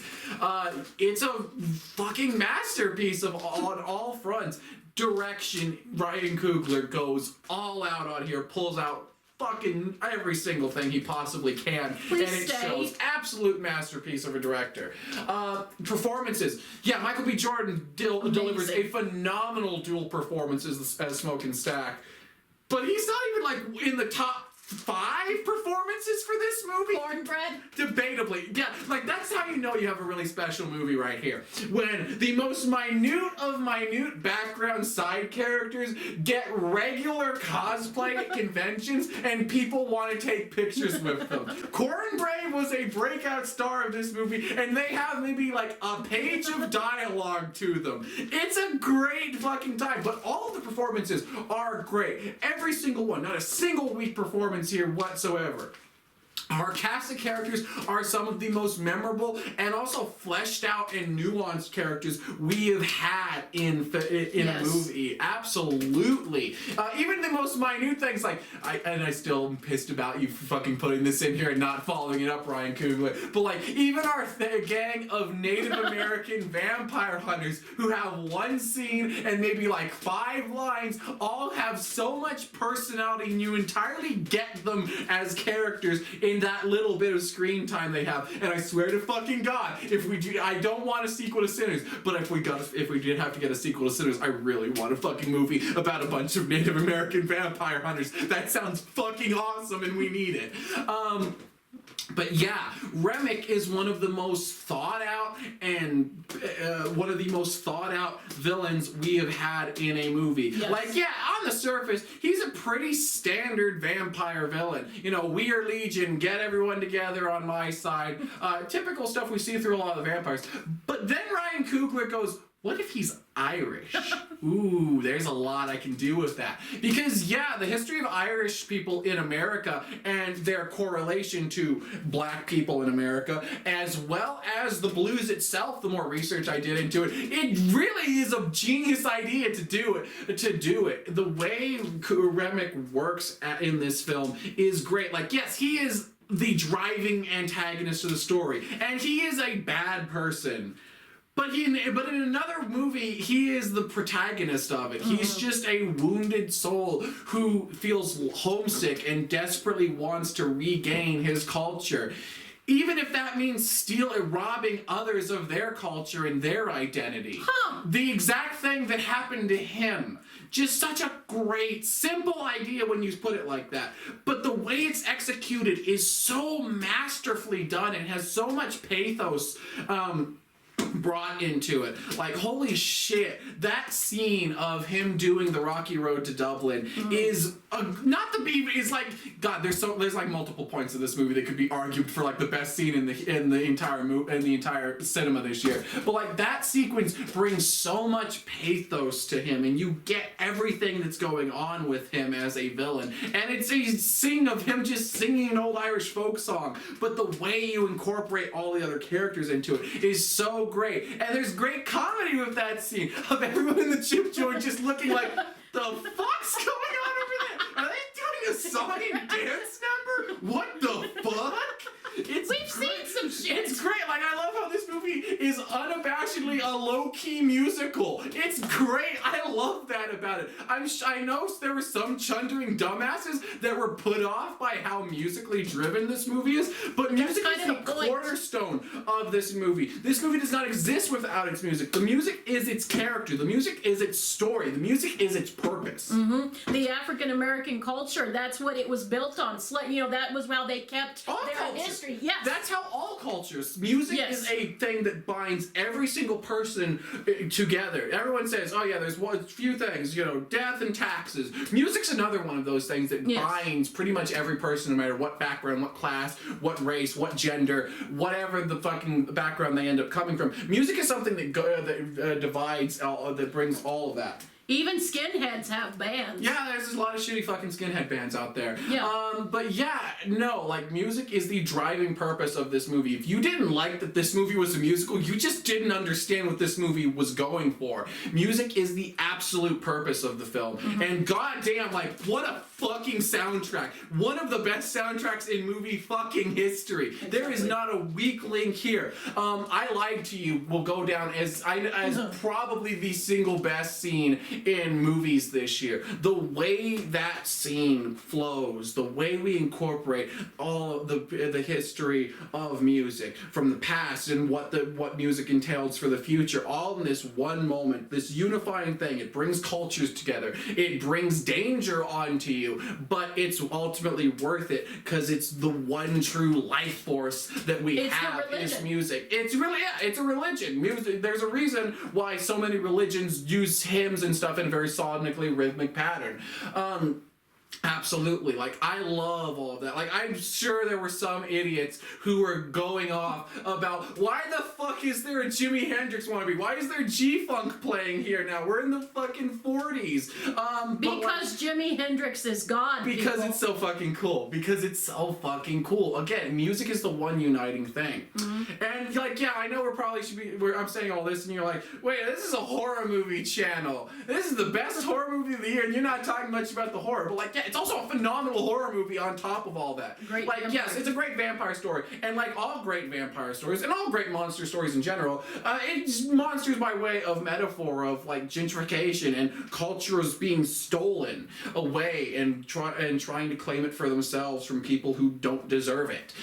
It's great. I love all of it. There's a juicy ass vampire movie here on top of all of that. And again, there's a scene of Michael B. Jordan just mowing down a bunch of fucking Nazis with a Tommy gun, and it's fucking so satisfying, while also leading into one of the most heartfelt and emotional scenes in the entire movie, and one of the best jokes in the movie. This is such a nuanced and faceted film. Like, this is a movie I have watched this movie probably like 10, 11 times since it came out. I have shown this movie to like 9 different people, all of wildly different backgrounds. Some love horror, some don't fuck with horror whatsoever. Some are in the middle, some don't watch a lot of movies.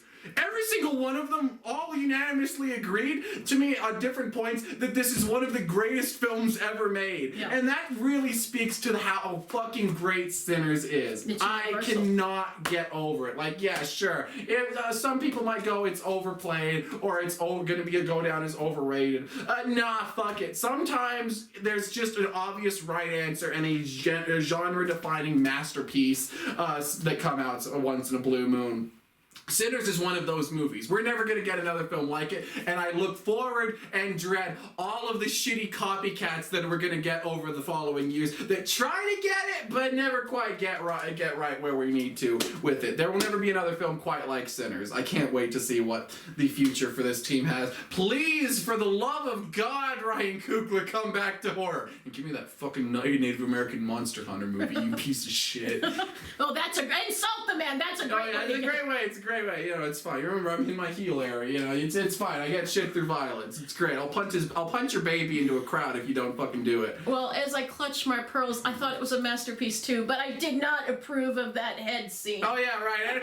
We got fucking. It's a sexy movie too. It's like there's genuinely some really tender and fucking erotic scenes in this movie, and it's great. It's a love story. It's a great love story. It's 3 great love stories wrapped into one. Like, it's great. Ryan Coogler was really fucking greedy with this movie, and I'm so glad he was. And Buddy fucking God. Yeah, that ending scene is so fucking great. And again, kind of wrapping up on the theme of all of these movies, also kind of feels like a send off. Like, Buddy Guy's still alive. He put a fucking album out this year. Like, he ain't dead yet. But like, that scene does in a very much way, kind of less so feel like a goodbye from him, but more so a passing of the torch. Yes. He was one of the most influential African American artists of his day. Still is. He still is, but especially back in his day, he was one of the definitives.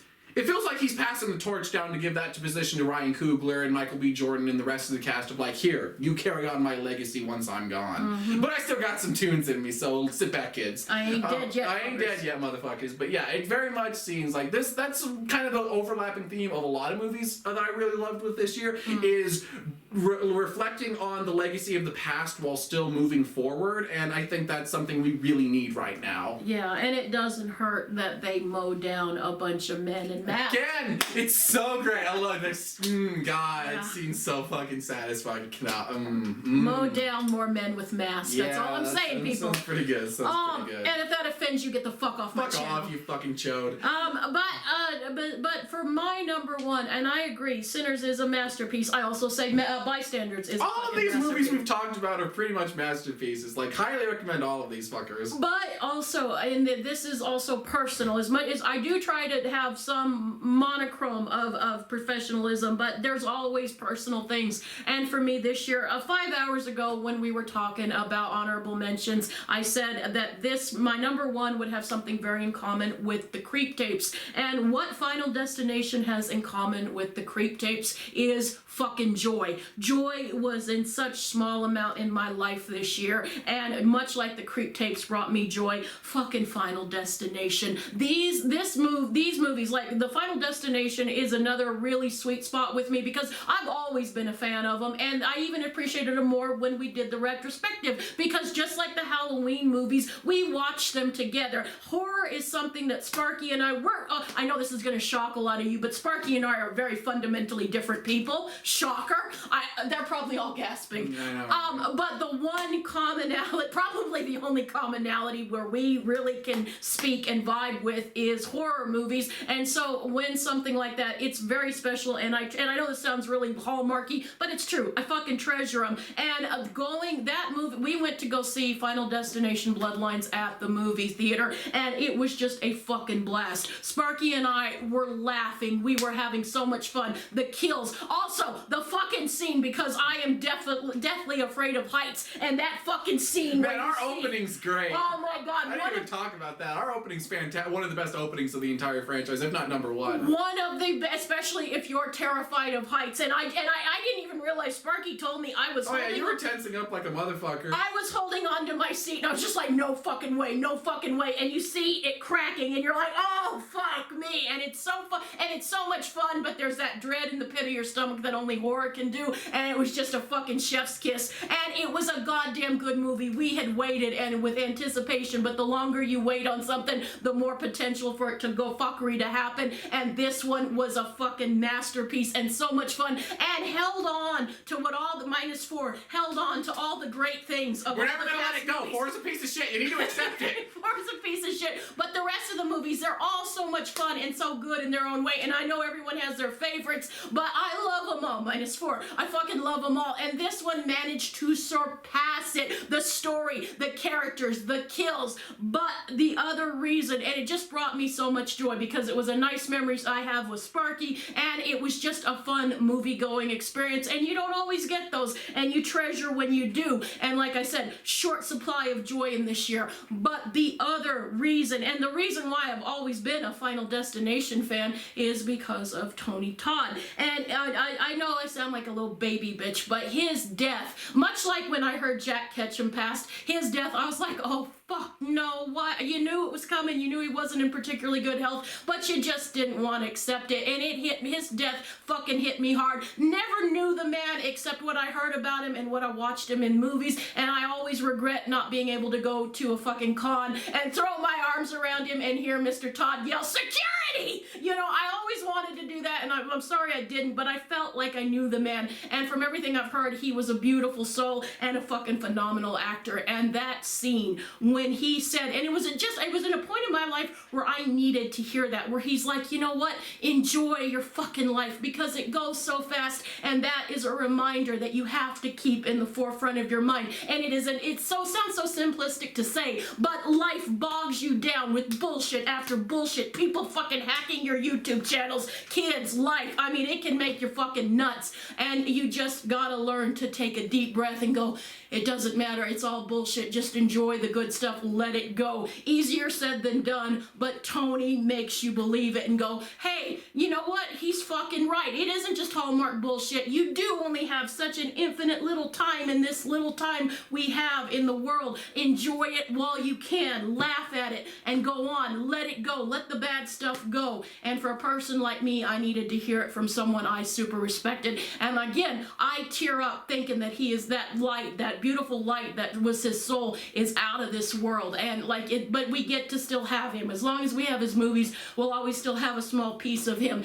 and whenever we need to hear that reminder, hey fuckers, just enjoy your life, because at the end of the day, that's all that matters. It's your family, it's that the memories you leave and what you make other people feel, it's experiences. We're all a fucking ripple in each other. We one thing and it all goes, and it's fucking Hallmark, but it also happens to be fucking true, and I needed to hear that. It's just something that healed my soul, and it was a fucking phenomenal movie on top of it. Maybe not the best movie. It might not be as deep as Sinners or Bystanders, but it healed something in my soul, and film does that, and it did it so fucking well. And I hate that he's gone, but I love the final performance we got. Fucking Final Destination is something special, guys, especially if you love Tony Todd the way I love Tony Todd.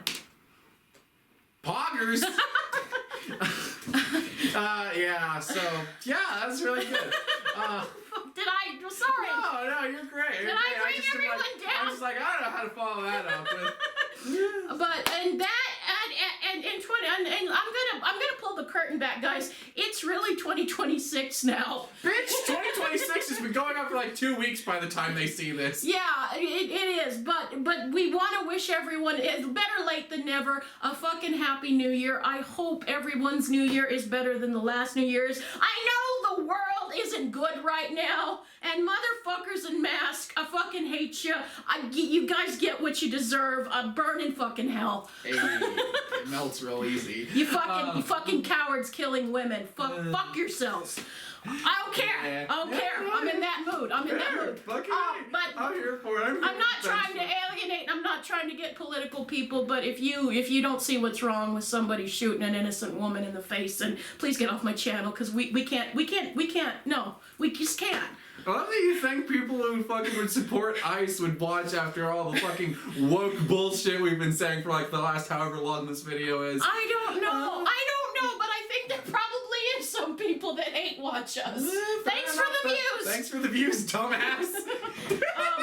But with all that said, like, let's just love each other and try to, again, like, I get revenge, and like sometimes motherfuckers do need to die, and if you have a good enough reason, I ain't gonna call the cops on you, but unless they have a really good reason, try to love each other, try to look at other people, try to be fucking human. Don't fucking send people that are just trying to find a better life, to somewhere else when they're trying to, although I don't know why they'd be coming here now. Yeah, I don't know why you would do that. Yeah, it's not been a great place for a long time. Also, I bet when you were clicking on this very late best of the year, you weren't expecting a discussion on immigration and fucking the horrible state our fucking government's at right now. I'm sorry, guys, but I just can't. Fuck it. I can't. It's your channel. You can do whatever the fuck you want. It's horror, and I'm sure you guys know we're Sparky and I lie politically, but we don't ever try to ram it down your throats. We're here to talk about horror, but like I said, it's a new year. I mean, horror is inherently political, so. Is it?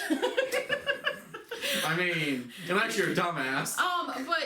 But it's just try to be try to be kind, try to love each other, and try to help when you can. Even if, and it doesn't have to be big grand gestures, just the littlest bit of kindness. Just try to spread some kindness, people, because this world really needs it. And I hope everybody's 26 is a better year, unless you're fucking ICE. Yeah, then you can go burn in hell. Yeah, fuck you. But yeah, no. Here's hoping for a good year. We got hopefully good stuff that'll come out. We got some movies to look forward to. You got all kinds of shit to look forward to. So focus on those, but and try to get through shit as best you can. And try to help each other. Try to help each other. For sure. And thank you guys so much for everyone sticking with me. We probably lost a few people, but oh well. Who fucking chose. But thank you guys for those of you sticking around who like to listen to us. I know we tend to go the long way around the barn. You saw that fucking runtime when you clicked on it. You know we have a tendency to go on a while, so shut the fuck up. But there's a lot of new people, so like this is just how we roll. This is just how it is. It's just how it is. Get used to it. Yeah. Fuck off. But as always, we love you guys. We thank you so much for watching. We hope you have a better new year. And to start the new year, keep watching and talking horror, because it can help make sense of this crazy world. It really can. Like, surprisingly, and horror is the best place to start. I might be a little biased, but the horror has always been the forefront center of talking about things. We're talking about monsters, but we're really talking about other kinds of monsters. Mask-wearing motherfuckers who shoot people for no goddamn reason. No, horror only got woke now because the internet told me to, and I have no emotional intelligence to recognize that all the horror movies that I love are actually secretly incredibly woke, but I don't want to acknowledge that. I hate women! And with that, I'll beat the sin. But we love you guys. As long as you don't support support the MAGA. If you're not in the cult of MAGA, we love you. Hey. Bye. We'll see you around. Cheers. Bye. Cheers. Bye. Happy 2026. Hopefully it's better.